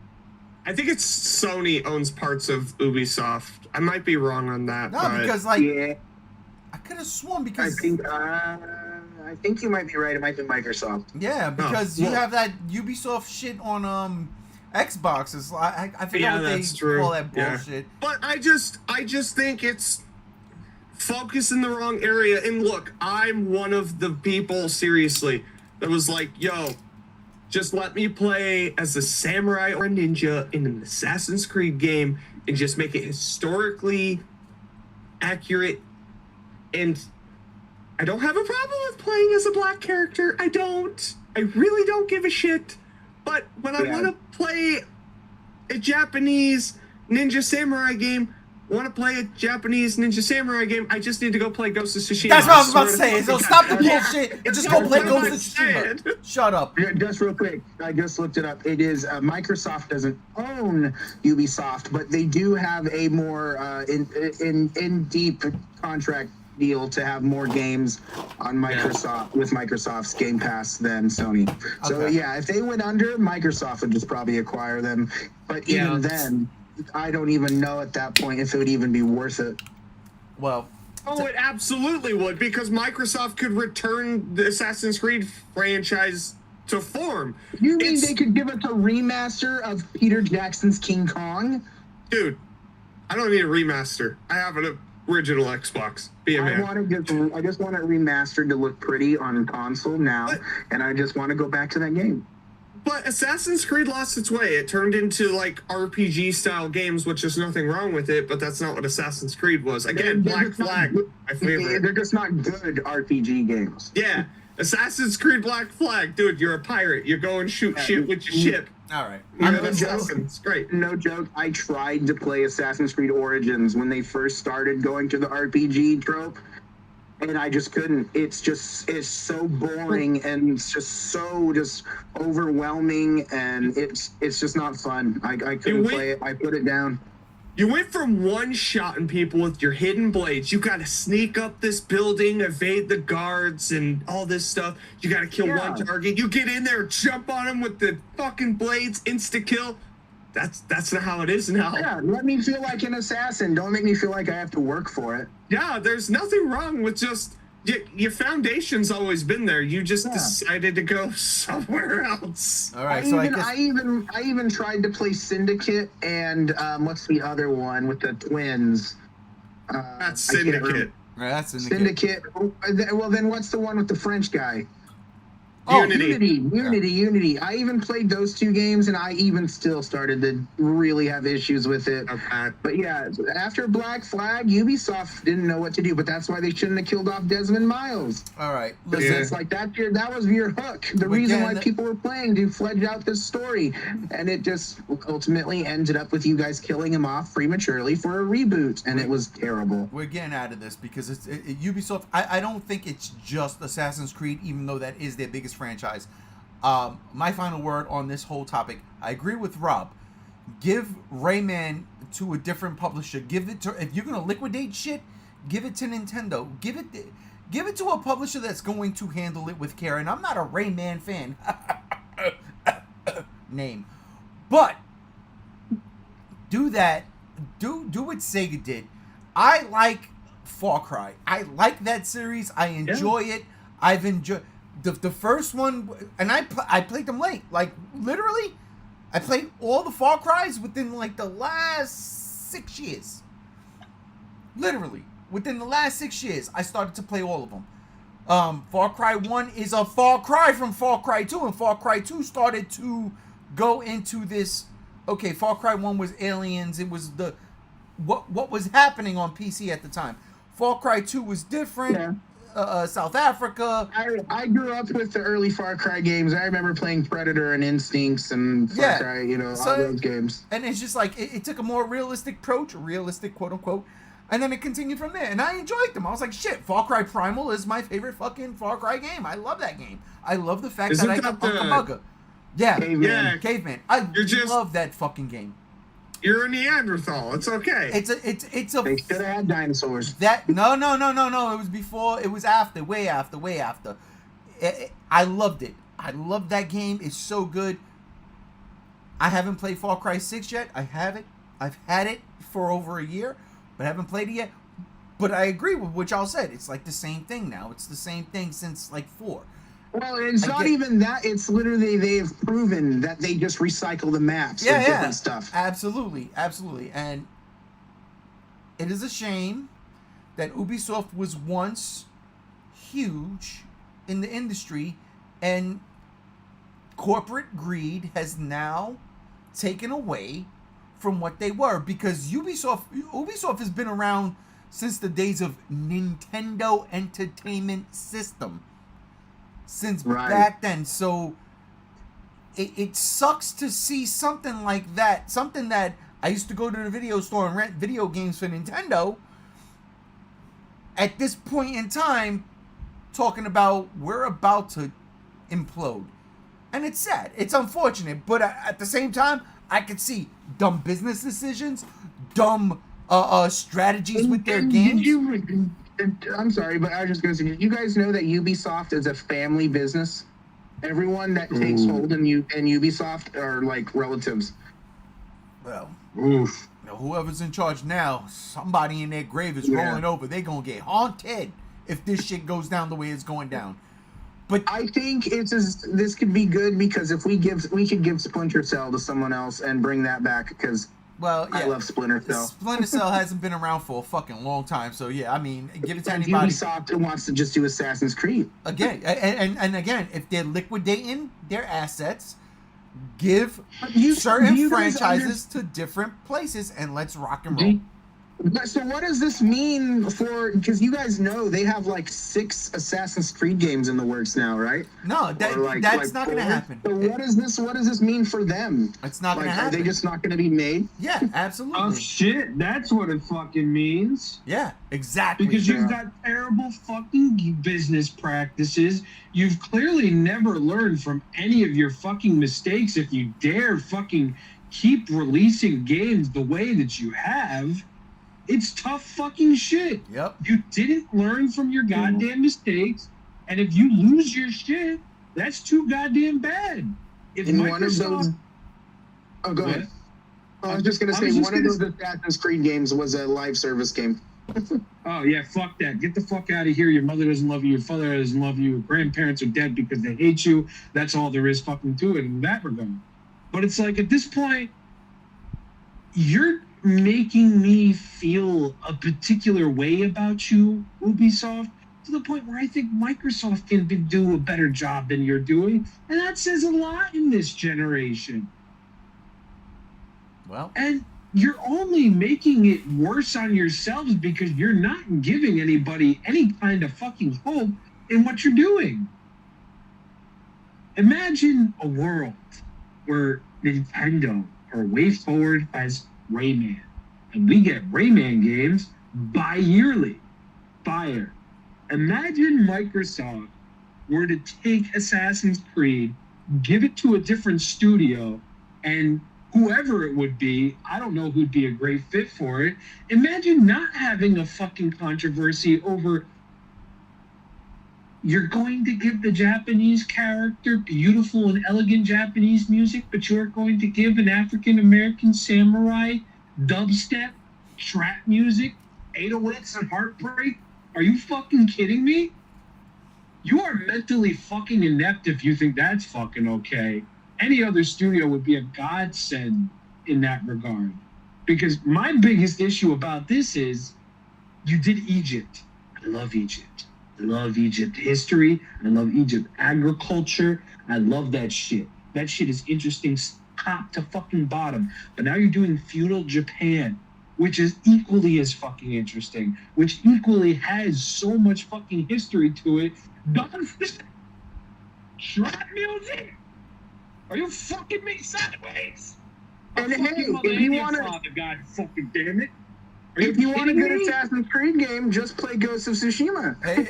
Yeah, fuck, dude. That's the fucking thing. I don't even like Assassin's Creed. This would have been a game that I checked out because feudal Japan, that's interesting to me. Seven Samurai. Like, come on. How fucking dare you? Well, you fucking inept piles of fucking French pieces of shit. Your French bread pizza is shit. Get fucked. Yeah, fuck that Red Baron stuff you buy at Walmart. First off, that's bullshit. Red ringed asshole after all that fucking processed French bread pizza is good. Listen, days. How do you run away from Look, at the end of the day, how here's many the deal. butts am I gonna have to cut for you people to realize to stop being dummies? Here's the deal. at the end of the day, the best thing Ubisoft has done in the past decade, let's say, is Captain Laserhawk, a Blood Dragon remix on Netflix. Good God Almighty! Whoa! Watch that anime. Watch that anime. That shit is balls to the walls. How are you going to completely overlook Rayman Origins and Rayman Legends? Because Rayman is in Captain Laserhawk. That's how. Listen, I just want you guys to know while we were talking, Far Cry 5 was like $8 on Steam and I bought it. Oh, not bad, not bad. But is it $8 on Steam with all the DLC? Because the DLC is really good. The alien shit, the zombies. Yeah, no, it's all there. I just purchased it all because I have it on PlayStation, but the field of view fucks with me and mouse and keyboard. Well, I digress. Listen, that's 3. Aliens and zombies are really fun. And you know what's bringing that back? The VHS series. VHS Beyond coming out hopefully next fucking Friday. Oh, God, I can't wait. Shut up. Give it to me. Can I have it, please? I'm going to look on all my pirate ship fucking sites this weekend because I need to see this. I can just give you my login. Wait, it's on Shudder already? No, it will be on Shudder. Yeah, I know, but what I'm saying is, apparently, I looked it up. Apparently, it came out on the 20th.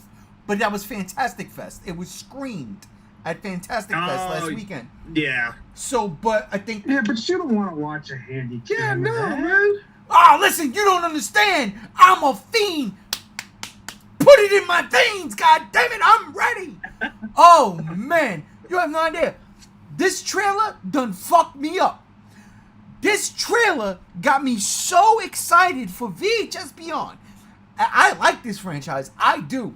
There's a couple of them that I'm like, that wasn't. There was maybe one in this entire anthology movie was good. But for the entire movie series, I like VHS. I really do. I dig what they're going for, right? Now, when they graduate to DVD, I'll be mad. I'll be real pissed off. I'll be like, that's it. I'm killing myself. I digress. 6. But VHS Beyond. This trailer was fucking awesome. Like, everything I saw, there was so much shit in there that was different and crazy from, everything you see in this trailer. For the love of God, it looked like we're fighting fucking Deadites. It looks like we're fucking fighting Deadites. There's chainsaws cutting into fucking demon heads. I was blown away. The fucking what do you call those? The skydivers, right? They're jumping out of a fucking plane. A fucking UFO is coming towards the plane. Are you kidding me? Listen, I'm all for it. I am 1000% for it. I cannot fucking wait. This might be my favorite movie of the year. That's a lie, but it could be. What was my favorite movie of this year so far? I don't even know. I gotta think about that. I think about that. Oh, it's a hard one, dude. Huh? That's a podcast in and of itself. Well, that's the end of the year podcast every year. That is what we do. But no, this one, man. This one right here, VHS Beyond. I'm so excited for this shit. Like, again, I love the series. Last year I watched all of them, and I was like, all right, they trail off. It does. Some things pick up. But as a whole, if you take every fucking mini movie from all of these movies so far, the good outweighs the bad. And then the trailer for this just looked good. Period. They ain't look nothing bad in this. So I am so fucking stoked. I cannot wait. Next weekend cannot come faster unless this weekend I find something on the bootlegs. Woo! All right, I'm sorry, JR. What do you think about VHS Beyond? That looked good. I was really happy seeing it because I forget which one. I think it was 94 I enjoyed. It was 94 or 84 I really enjoyed. I didn't enjoy the other ones.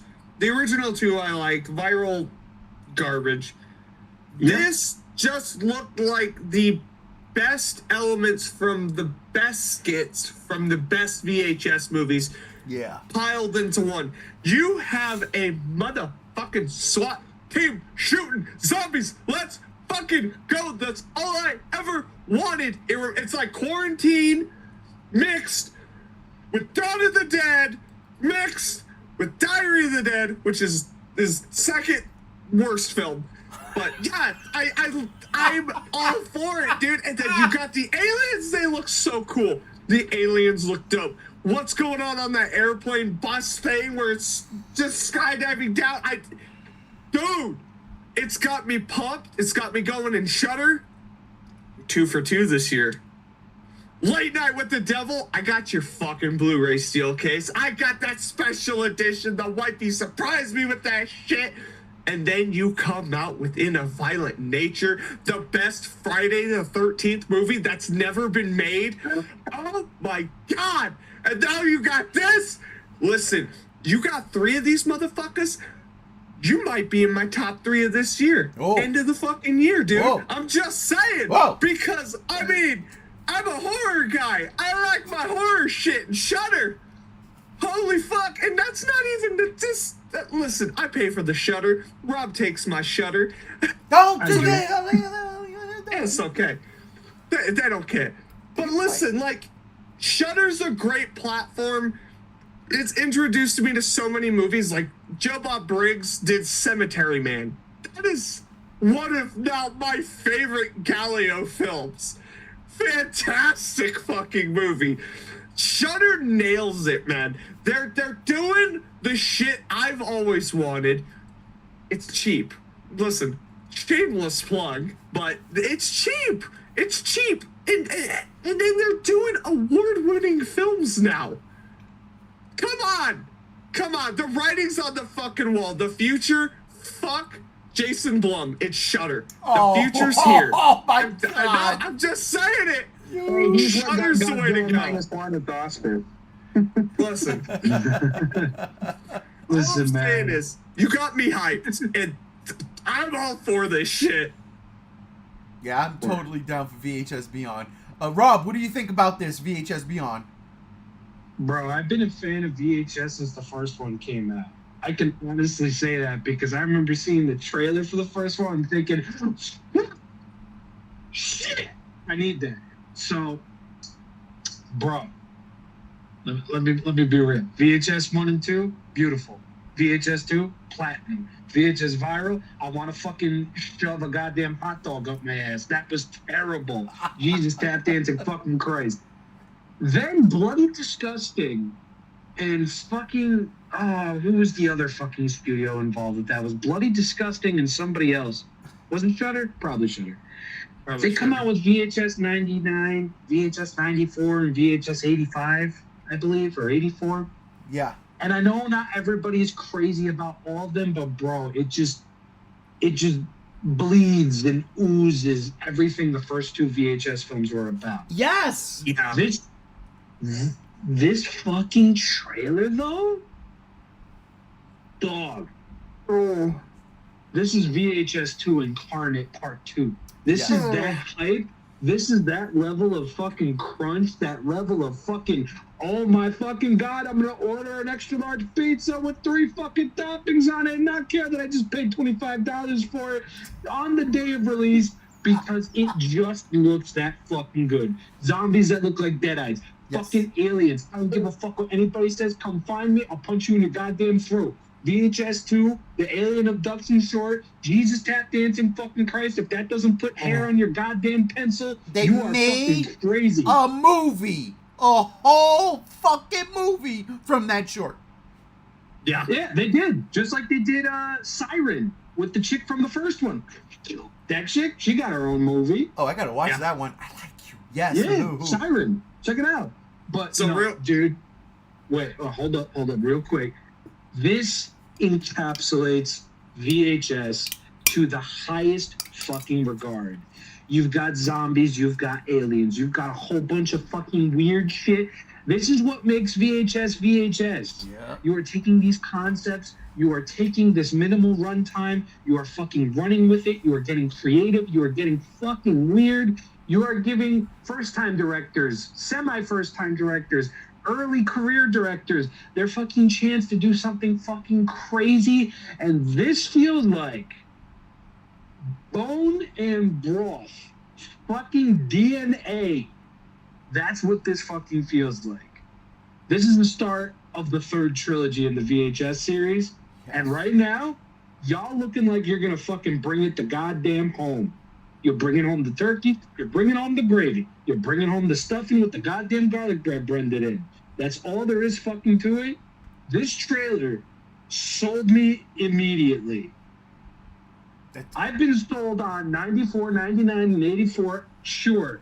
But this, dog, I'm going to wake up at 6 o'clock in the morning just to get hyped about watching this movie once the sun goes down.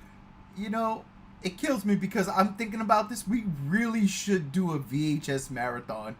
Like, honestly, We should. We really should. So what you're saying is, after my review on Sunday, No, dude. because I have can't- Shudder. No, I can't do Sundays. Sundays suck, bro. I could do this Sunday, actually. I could. Yes, sir. That's what I'm saying. Yes, So sir. real quick, dude, the review will take me no time. The wifey chimes in. Yeah, I got you that steel case, and I beat you to it. I have an eye for these things. Trophy. That is exactly what she sounds like too. That's fucked up. Chase, what about you? VHS Beyond. So listen. I'm gonna get flack for this, but look, I watched over the weekend, or just the past couple of days, I think a few days ago, I watched In a Violent Nature. I didn't really like it. I didn't understand what was impressive about it. I watched Trick or Treat. Also didn't understand what was good about it. But I guess, you know, I haven't seen any of the VHS movies. I thought Frankie Muniz was in one of them, but I don't know. That might be a different franchise. However, with the VHS movies, maybe it's just going to continue my watching of movies that might be bad horror movies. You know, that's not fair to you guys. Look, honestly, I haven't seen the VHS movies. I don't know what they're about. I don't do well with found footage movies, so that might be an issue. But I don't really have much to really say about them. I watched that trailer since you asked, and, you know, you're my homie, and I want to be cool. Thank you. I didn't think it didn't appeal to me as a horror fan because I like werewolves and stuff like that, and you know, and it's nothing against you guys or anything. I just don't have an interest to that type of stuff. So, you know, I don't have anything to really say negative about it. It just wasn't for me. But I hope you guys enjoy the shit out of it, and it's cool to you guys. But to me, it's not something I think I would watch. But yeah, that's just my take. I mean, other than that, I mean, it looked fucking crazy and bonkers and cheap. But if that's what you guys like, then all power to you. But to me, it just didn't appeal to me. That's all. Okay. All in favor of watching the VHS movies with Brother Chase, say aye. Aye. It's done. It's done. Listen, I don't give a fuck. I'm gonna buy you those movies. You're gonna watch them with us, okay? We're gonna fucking pick a day and we're gonna watch these movies. Because I agree with what you just said. There was a werewolf short in one of them. No, if I there remember wasn't. correctly. No, I can't You're remember thinking of that. Trick or Treat. I didn't see Trick or Treat. So, and that's Yeah. the thing, and I was gonna say that. I was like, you know what? If there was a werewolf short in VHS, that might be dope. But I will say this, Brother Chase, on some real shit. It's anthology, so it's every story is different, and yes, not all of them are good. Okay, but then there are certain ones, like that fucking haunted house one. Holy shit! When the fucking hands start coming out the walls, when they're running up the stairs, like that shit was so inventive. And How about the Taiwanese cult with Satan and the zombies and shit? that Emo DeJanto, my bro, that was he insanity. is one of the goats. to come out of VHS. But it was a goat. It was a Honestly, goat real? in that one. It was a goat. It was.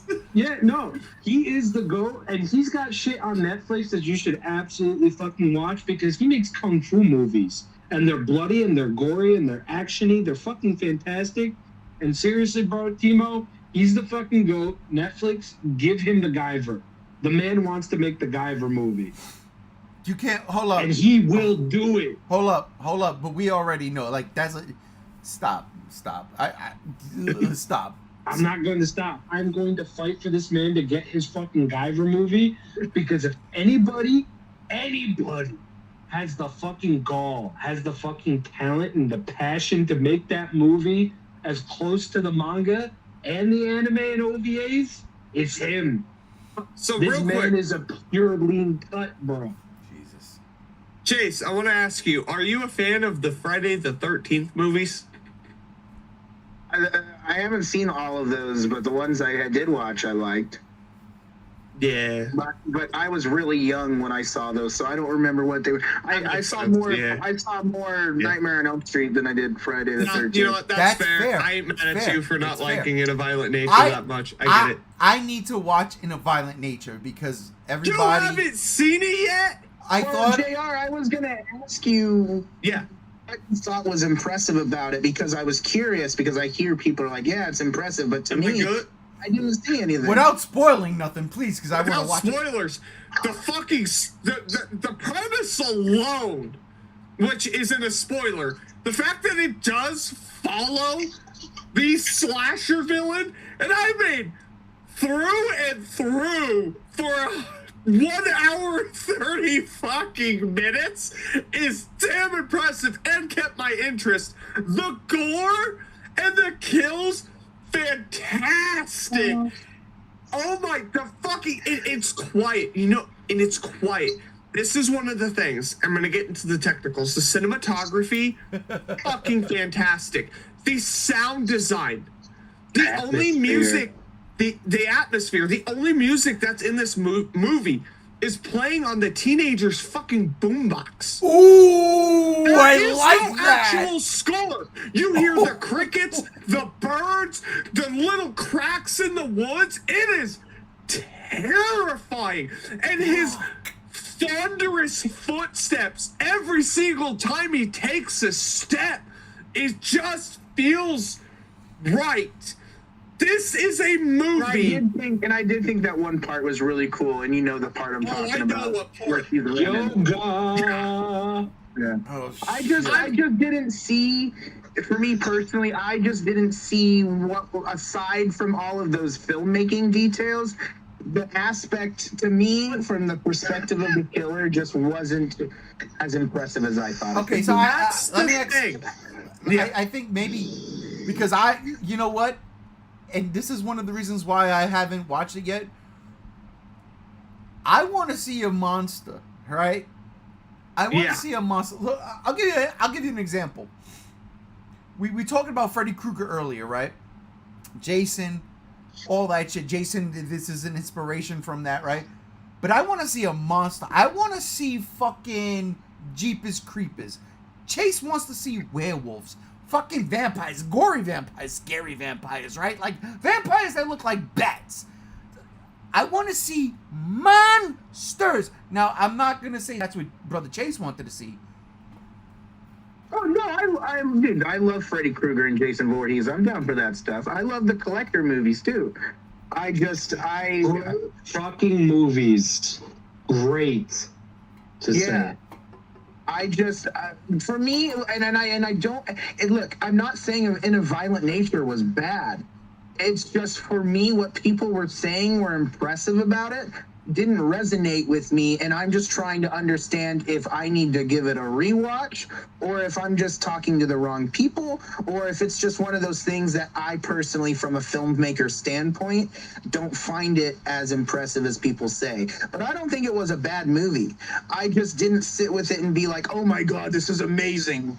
You know, it was entertaining. It just wasn't like amazing like they're saying for me. So people are glazing this movie just because it was artfully done.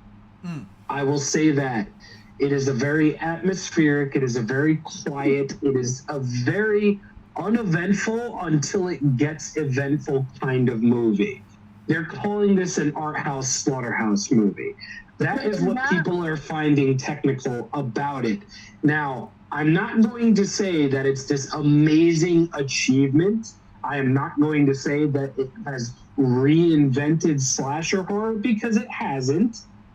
It's just the fact that we haven't gotten something like this before, and it encapsulates everything that happens while we're watching the main characters and the teenagers strive to push the plot forward. That's what people are really glazing about this this movie. It's just literally it can do quiet very well. And literally the whole time I was like, man, it makes me miss Jason Voorhees and feel like we need a new Friday the 13th movie done like this. I can't wait to watch this, because honestly, everything y'all saying just reminds me of Michael Myers, and that's, the greatest slasher of all time. That's a good point too. Listen, I really liked that one kill they did with the. Well, don't say nothing because I didn't see it. Yeah, that's right. Listen, I won't say it.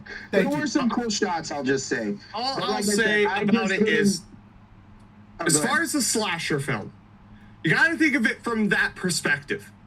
We've never had a more stylistic slasher film that is simplistic in its nature, yet has done things that's actually never been done before in a slasher film. It reinvents it, and it gives us something. I mean, the last Jason movie was in 2009, and it was a remake, and it wasn't very good. And I tried watching that the other day, and I couldn't finish it. I was like, I can't take this movie anymore. So Wow. that if you think about it like that, listen, Halloween, the original Halloween, wasn't actually a slasher film. John Carpenter said it. It was a horror, thriller, suspense film. He became a slasher later on. If you look at it like that, Michael Myers isn't a slasher film. Michael Myers is a hack. He's a hack. Shut up. Hey, how about this? When Ray sees it, I would love to do a podcast with you guys and talk about it. Because, like I said, I didn't hate the movie, and I would love to hear more perspectives to understand where it was from, and from what Rob said about it being an art house slasher, I really see that, and I dig that, and in that form, the cinematography and the way it was made, it's good.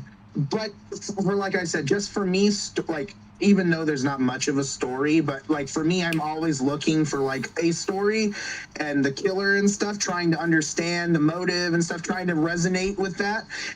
It just wasn't as impressive to me, and I would love to talk about that with you guys. See, that's the thing, and no spoilers here. It's just that when it comes to slashers, it's very angel hair thin. You're not going to get a lot of beef. You're not going to get a lot of much of anything. And I think what people are really entranced and encaptured by with this movie is just that something so violent and something so macabre and terrible can be so beautiful at the same time. And I think that's why people are overtly really hitting the lacquered finish of praise with this movie. Well, Don't get me wrong. I fucking loved it. I thought it was an atmospheric gem. Absolutely. But there are people that are talking this shit up like it's fucking Titanic in 1997. It's not. And I want to make this perfectly clear. This is hands down one of, if not the greatest slasher movie ever made, because it's stylistic, low budget, and it does something new with the genre. It is not the Titanic.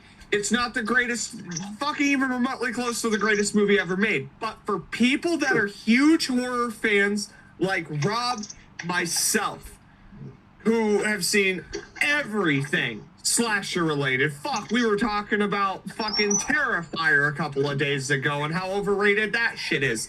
This is just good old fashioned unique takes on stuff. And I get it. Okay. If you're not into the slasher genre that much, I get where this movie would definitely be like. Go ahead. And with this past couple of weeks, I mean, like, I've always have watched horror movies, and I've always have been into certain types of horror movies. But now, where I'm at in my life as a horror fan, I'm trying to expand on that. I mean, I've always loved Friday the 13th. I've always loved Jason Voorhees. I love, even though Predator's not a slasher horror, but I love Predator. I love Michael Myers. You know, I love Nightmare on Elm Street. I love that stuff. You know, I'm starting to find myself wanting to expand more into that type of stuff. Yeah. But so, like, for me, that's basically just where I haven't had that exposure to all of that to really know what I'm looking at yet. And that's fine. That's fine. Absolutely. I will say, like I said, I loved it. Rob loved it. I gave it a solid 5 out of 5. It is in the top 5 of this year. That movie hit with me, and you dropped it on Friday the 13th. Perfect. September, Honestly. Friday the 13th. I just got the fucking tattoo. Y'all gonna drop this shit? It's great. 5 out of 5. Recommend it. Chase, I get where you're coming from. I understand it. But I'm telling you right now, we're going to do a movie marathon where we force you to watch VHS movies. Yes, we are. It's going to be so awesome. Man, you have to fly me down to Vegas. All right, so then it happens. And so it begins. So it begins. And then the wifey comes in and says, I seen it way before you, JR. Yes, I know. She got to see it in theaters. I didn't get to because I had to work. All right. Well. And she calls me a loser. It's terrible. That's funny. We are on the last leg of tonight. And this one is one that's very deep and personal to me. And on Sunday, this past Sunday, Rob and myself did a 40th anniversary, a love letter, I guess, to the Transformers. But at this point in time, things don't look good for my Robots in Disguise. Why?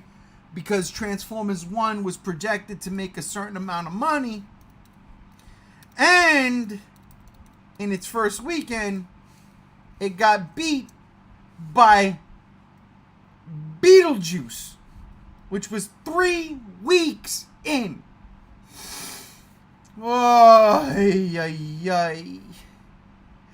That being said, with that happening, Hasbro and Paramount are looking at this like, what's going on? Why is this failing the way it's failing? Well, I can tell you why. It's Paramount's fault. I can tell you why, because they don't want to listen. You killed everybody when we were kids, and now we have kids, and you want to try to throw shit at our kids and want us to take them? No! You still got to rectify for us before we take for you, our children. But it's also Michael Bay's fault, and I will digress. 7.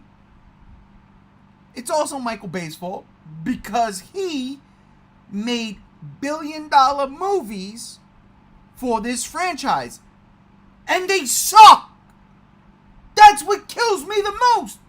These movies that made $1 billion fucking suck. They suck. Why did it make $1 billion? Well, if you look at the box office, you'll see domestically it didn't come close to it. But internationally, oh yeah, Fast Pretty Fucking Cars, they make a lot of money. Fast and Furious, looking at you.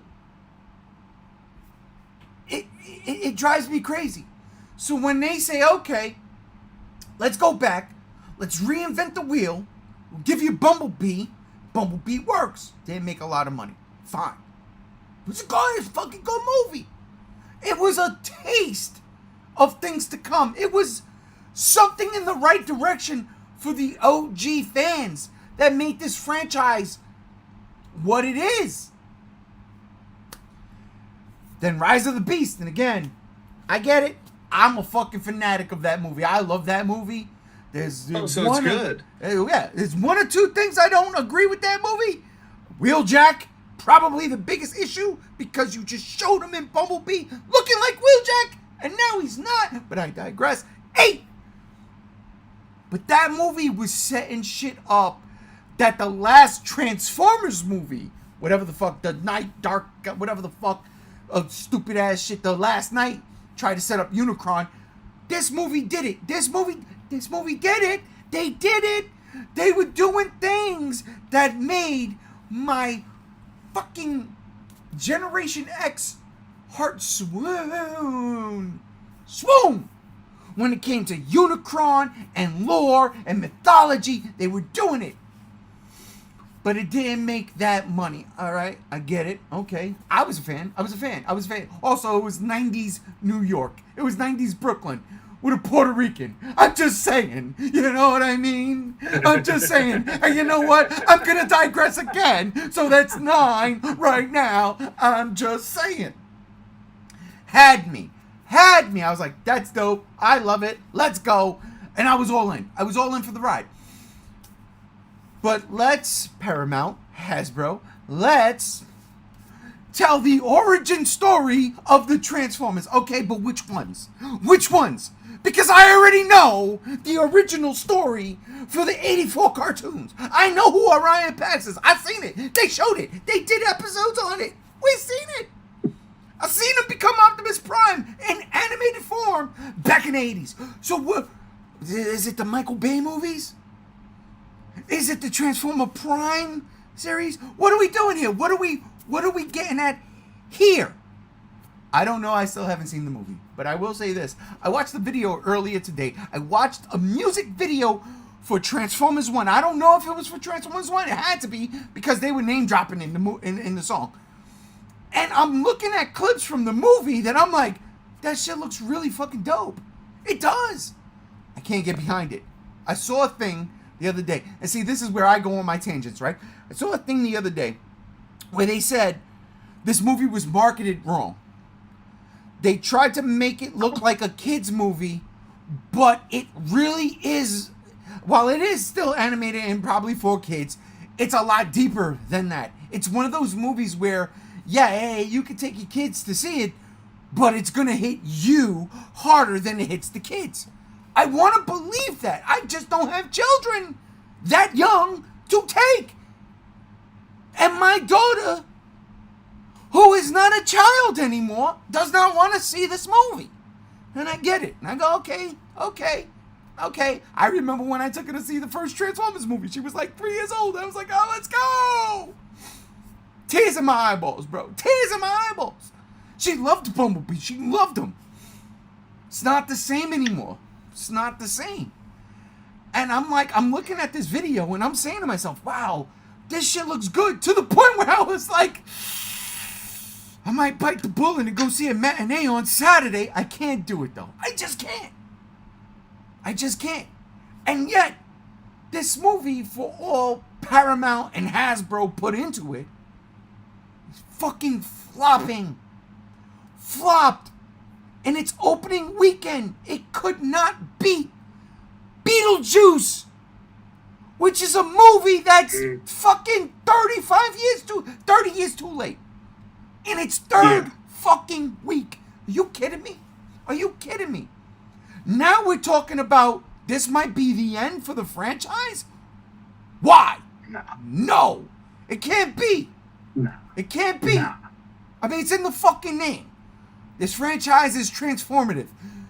You need to go back to the beginning before we all die. You really need to focus till all are one. You got to. Before it's too late. This is my thing with just the fucking conglomerations and companies and studios and where it comes from, video games to fucking comic books to fucking movie studios. And I get it. It's a business. They think about the bottom line. That's the almighty dollar. But if you want it, and this is the problem with Star Wars, if you want it, you got to give who made it what it is, what they want. Even if it's one more time. One last ride. That's all you gotta fucking do. It's all you gotta do. Stop trying to reinvent the wheel, which is exactly what Transformers 1 did. Reinvent the wheel. Stop trying to do that. And if you're gonna do it and this movie is as good as people claim it is, why market it the way you marketed it? Because you just wasted money, because now you didn't even come close to what your projections were for opening weekend. And you think that it's gonna get better?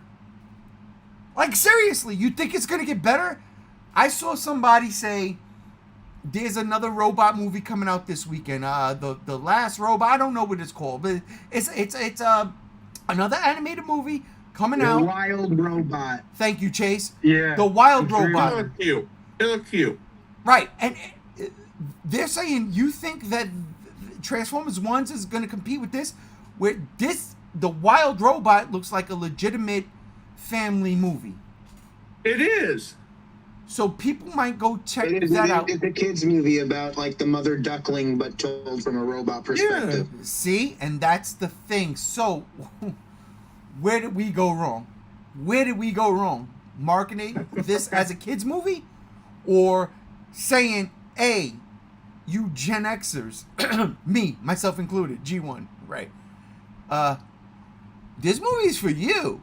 Check it out, please. But then give me something worth checking out. Because what I saw in them trailers was a bunch of kiddie jokes.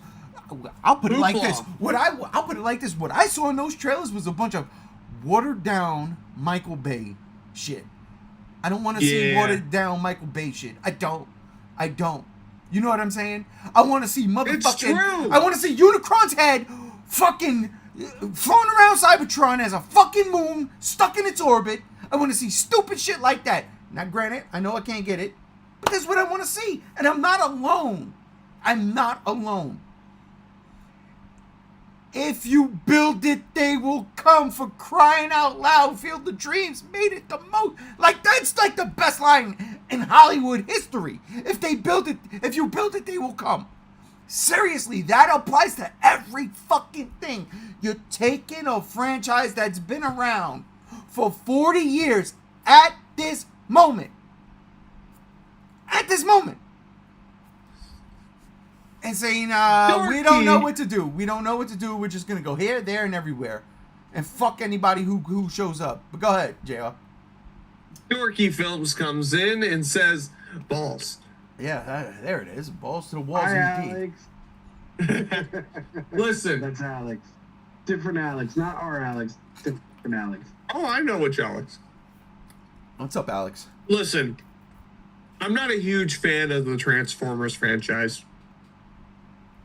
I get where you're coming from. I do. Because I look at these live action movies and I watch them and I'm like, this is fucking Transformers. It's kind of embarrassing. And then I hear there's a Star Trek crossover with Transformers in comic book form and I need to find that shit. That sounds awesome. I think there's definitely room for improvement. Dorky Films comes in. Hi, Rob. I'm your goddamn son, Rob. I don't even know. I think Dorky Films is actually Batman. Alex Under is goddamn son. currently in the process trying to get me those Super Kaiju figures from Super 7, but an employee stole them away from him because they weren't supposed to be on the shelf. Oh, that's terrible. Kill the employee. I mean, it's that simple. Come on. What are you doing, Alex? Oh, yeah. Man, kick him in the balls. Yeah. Man, Alex, up. What are we doing? Be a man. Space. Kick him in the balls. Exactly. Cut him. Yeah. Cut But Kick him in the balls. all I'm saying is, this movie from the trailers, we talked about it. I didn't like it. I heard the reviews coming out and people were like, it's okay. Hardcore Transformers fans were like, it's all right. It's okay. The trailers don't do it justice. And I think it's an instance where Paramount doesn't exactly know what to do with this IP anymore. Because the Michael Bayism of the Transformers movies have been around since, 2008, 2009? 2007. It's really hard to get rid of that baked in Michael Bayism when he did help get this franchise not going, but live action going. And it's just been an ongoing thing. Listen, I need to watch Beast Wars. I do. I need to watch the original. We'll get into that. You do. And just watch the just watch the movie. Just watch 86. That's really all you gotta do. That's where it starts. Yeah. But my thing is like, I feel like the focus isn't necessarily in the wrong areas. It's just they don't have a good creative team behind it. This is from an outsider.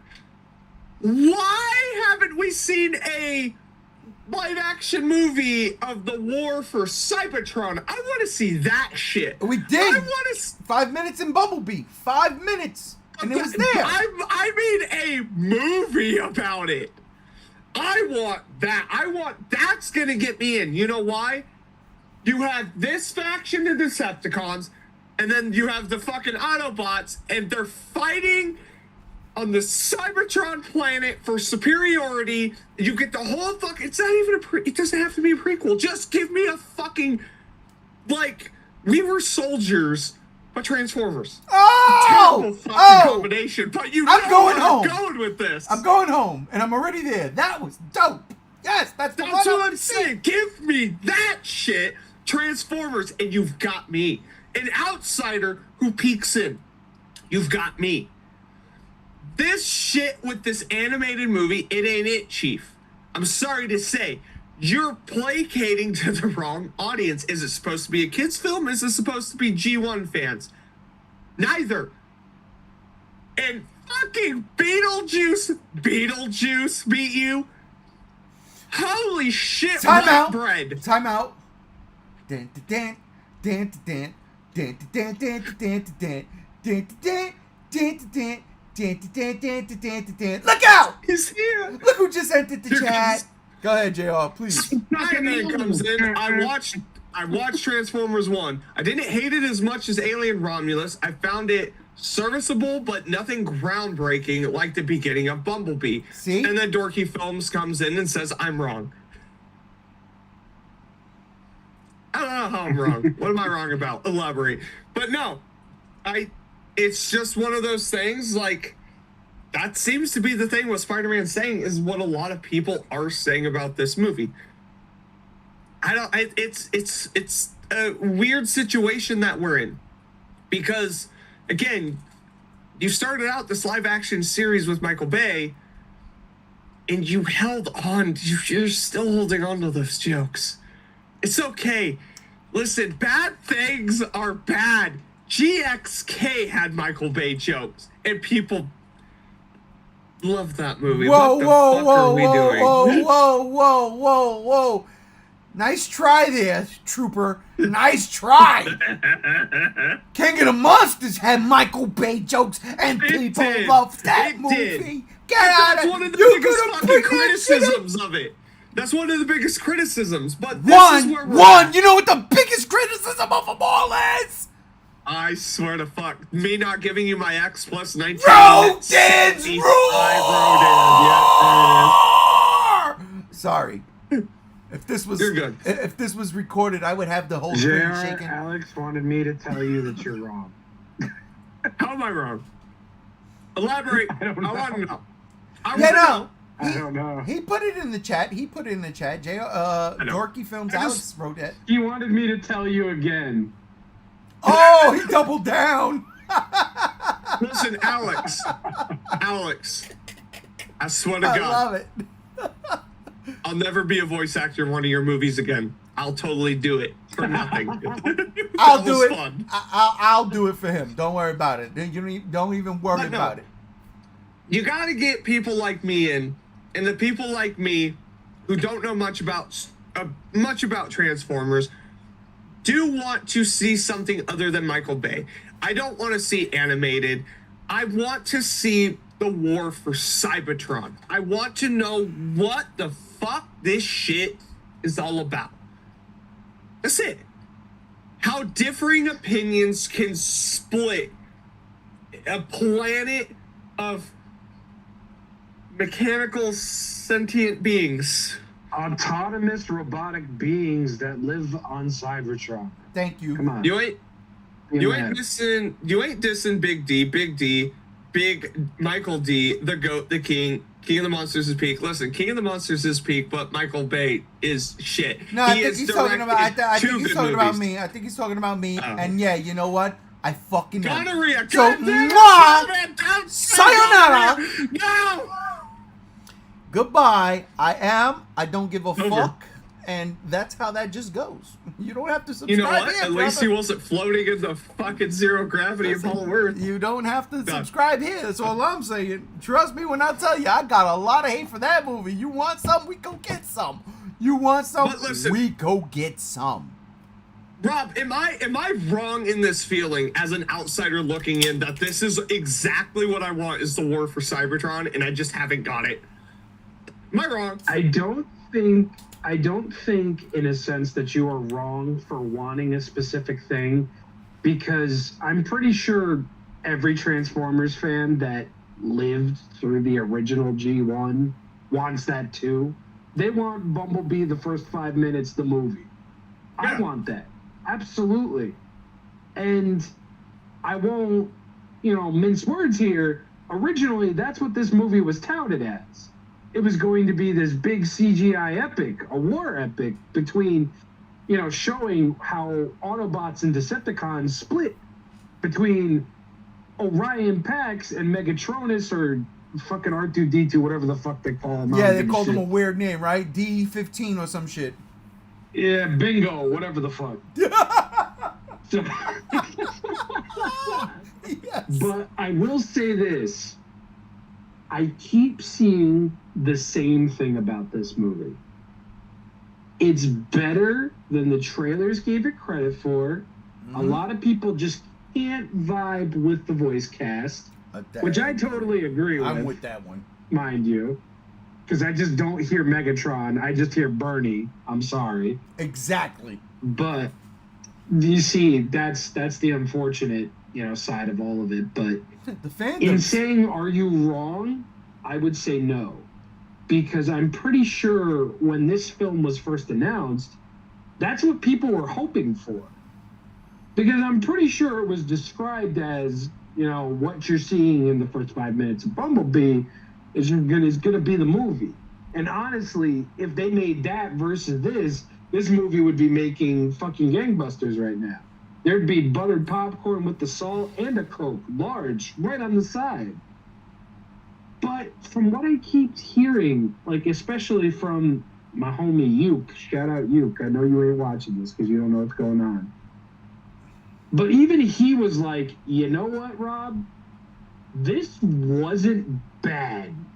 It's not a masterpiece, but it's not bad.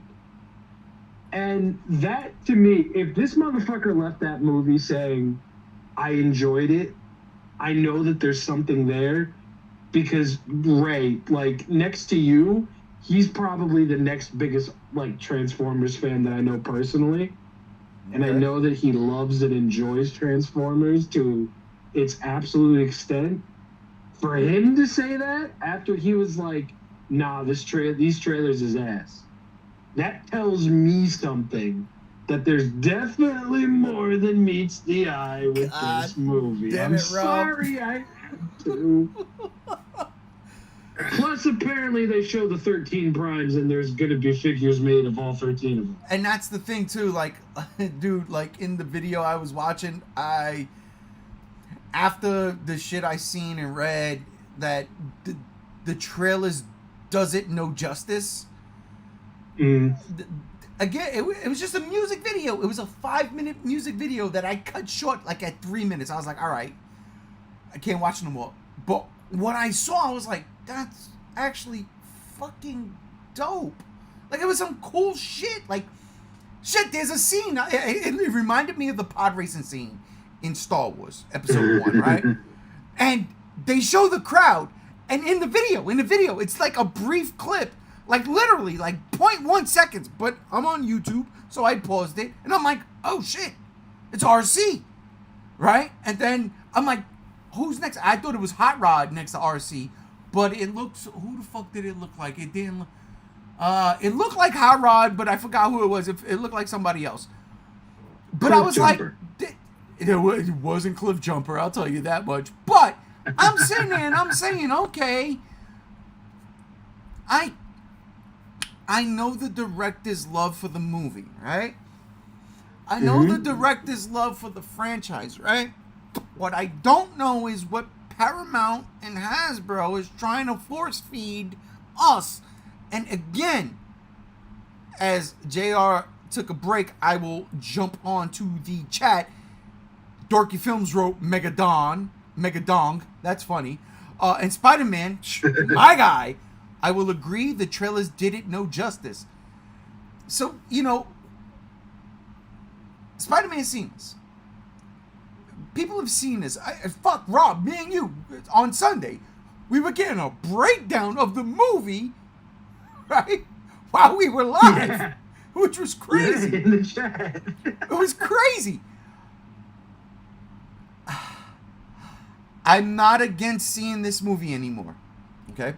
Mm. The question is, do I see it in theaters or do I find a decent other way? Listen. Because I just can't. Rob, I can't do it. I can't do it. I know, and I totally understand. I understand where you're coming from. Fuck. Especially with everything we've seen. But, big jiggly booty butt. Bro. People are saying that the trailers did this movie no justice and that it does more than it was marketed for. That, to me, is huge. Because, dude, right, you were there with me when I first saw that trailer. I said, nah, this ain't it. This ain't it. Why you got fucking 5 jokes per fucking... The movie isn't like that. The movie is not like that. They basically just did a highlight reel of jokes. Yeah. Yeah, but that's the problem is people pay attention to that because that's what's in the trailer. You're trying to promote something. Because it's a movie marketed to kids, but it's a movie for fans at the same time.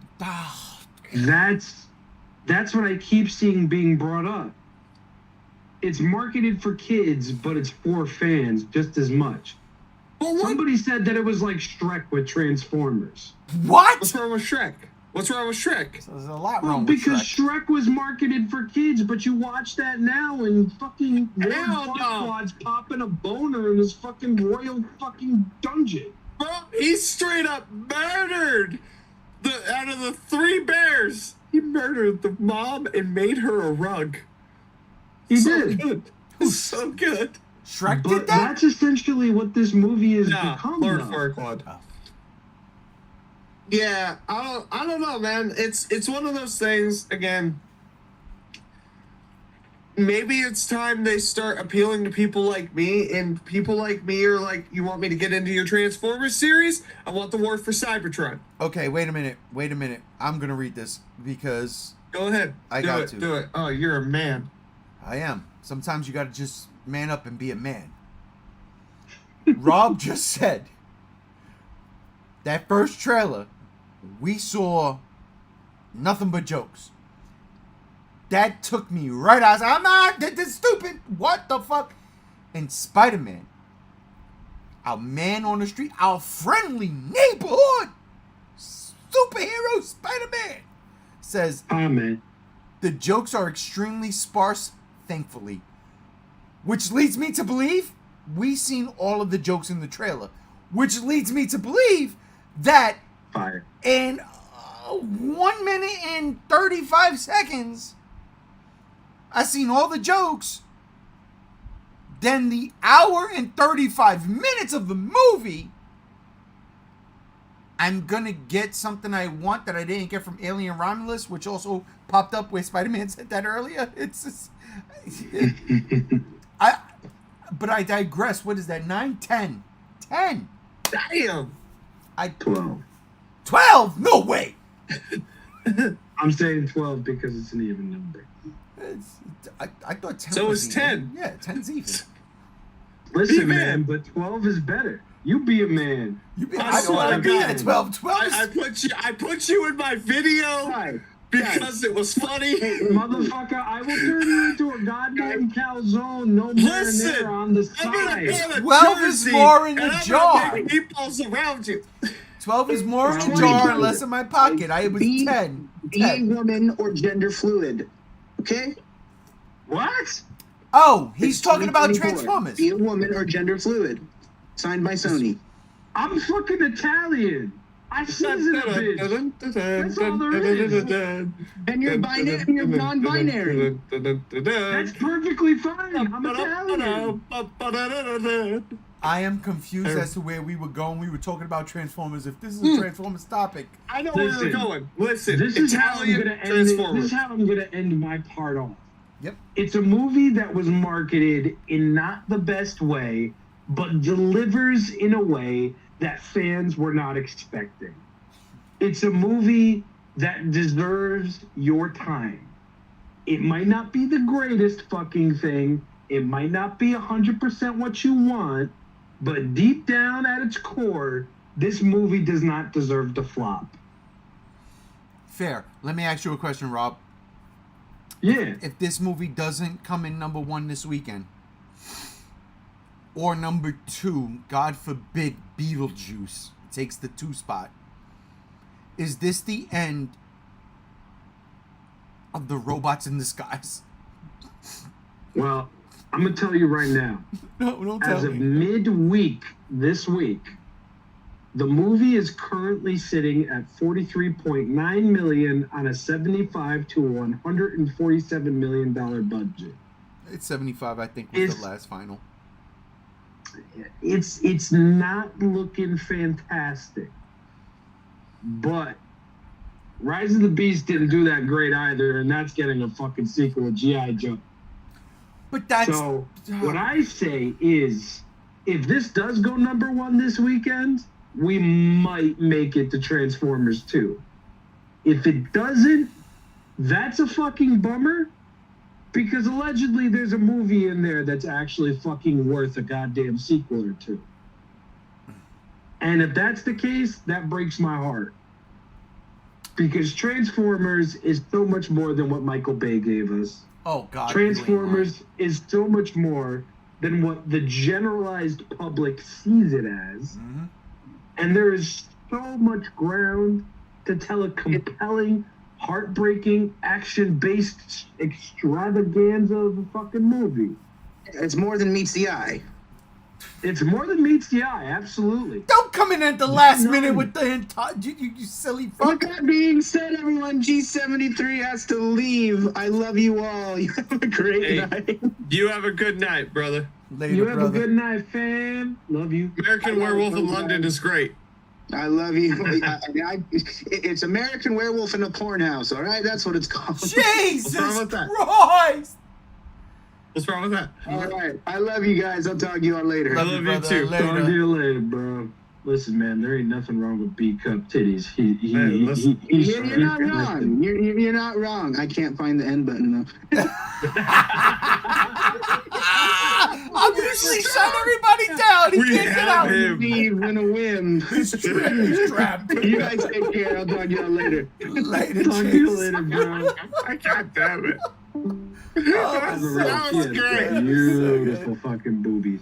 That's all I'm saying. American Werewolf in London. That's so far my favorite werewolf movie that I've seen. Okay, The Howling's next. Agree. hold up. Swinging through our town because he's our neighborhood Spider-Man? All right. I would kill for a sequel to this movie. Honestly, the potential is there. I swear. As a Beast Wars purist, this iteration of Transformers can improve. I'm going home. Ray, go see the shit in theaters tonight. God damn it, Rob! You can't tell me that today's homecoming for the job I work at, and I should be there instead of... God.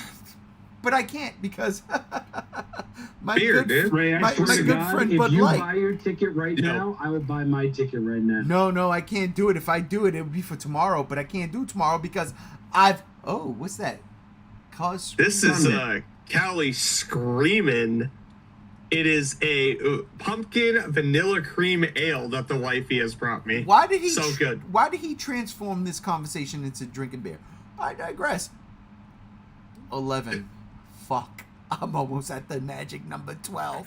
Fuck. I'm gonna get you to 13. Hey, that would work. What I'm trying to say is, here's where a sequel would work for the purist. You ready for this shit? You ready for this shit? If this movie was called Transformers 1, I would call a sequel to this movie Transformers Generation 2 and shut everything Ooh. the fuck down. Yeah. Because Generation 2 wasn't really a real thing in animation.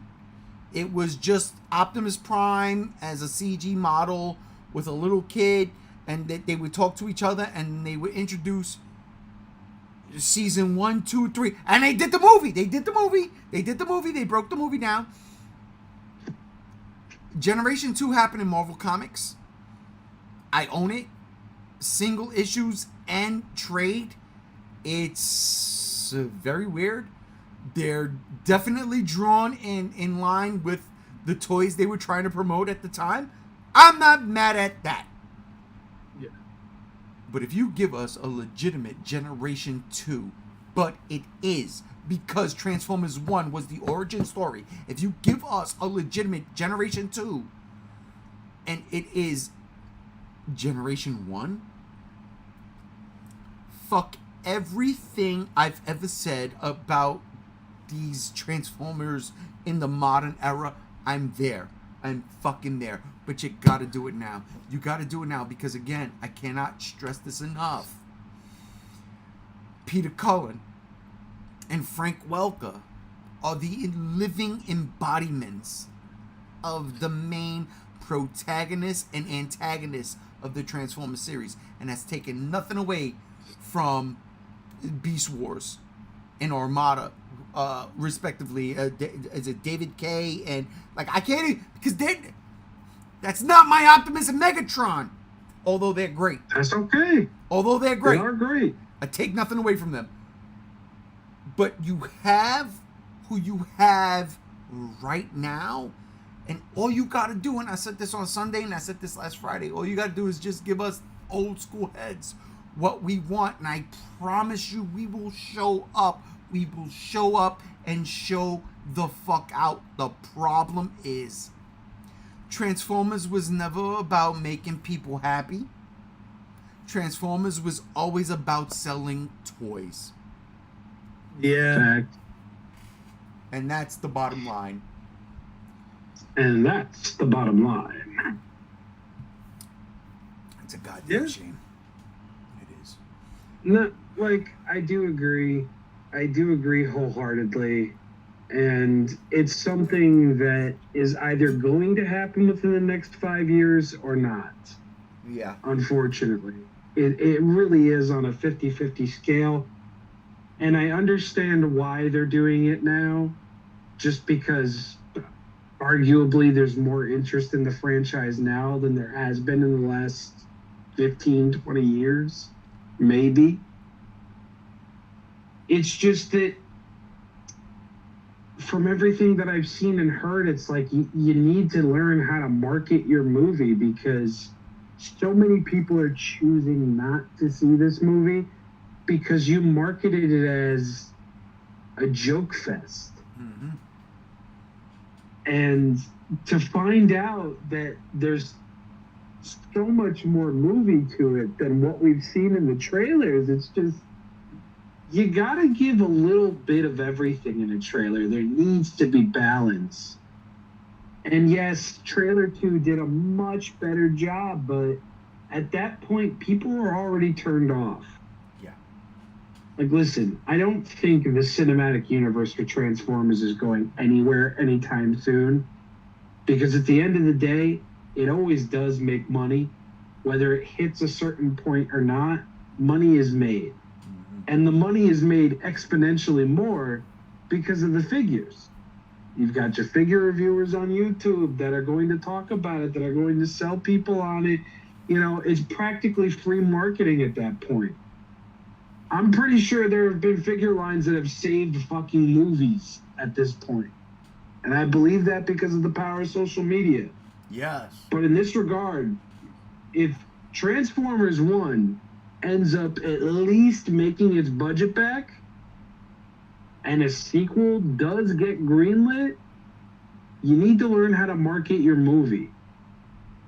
And you need to sell this, like Transformers 1, like once it hits digital, once it hits streaming, once it hits disc, you really need to sell it to the people you didn't sell it on for the theatrical release. Because if you want that sequel, the people who didn't go see your movie are the people you need to sell it to again. Hi, I'm that person. Like JR. You know? Like G1. Like JR. Out of absolute curiosity, after all you've heard about Transformers 1 now, would you partake in digital, well, definitely not physical, but would you partake in digital? Would you go see it in theaters knowing that it's more of a movie than what the trailers gave you?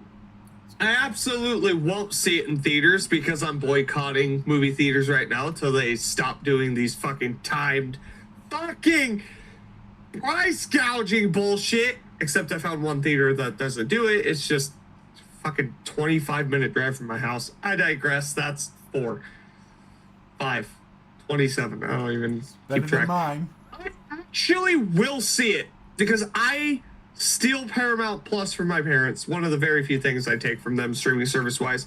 And when it drops on there, I absolutely will see it. I'll do it. Besides his life, Jesus.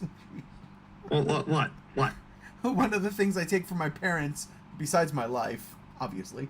Well, yeah, but you know. No, I'll check it out. You know why? Because it seems like it was mismarketed. And Yeah. when movies are mismarketed, I somehow find a way to see them unintentionally, surprisingly enough. And I, most of the time, enjoy them. The very few occurrences was the Suicide Squad, which was mismarketed. And then I watched it and I thought it was a giant pile of shit and only made it 1 hour into the movie. That movie's like 3 hours long, dude. Wait, That which one? short. Which one? The first or The original. The first one no, with James Gunn's fucking... is, Well, that one's a pile of shit. James Yeah, that Gunn was made a good rough, fucking dude. movie. yeah, James Gunn made a good movie, and he gave us listen, Starro he for did. crying out loud.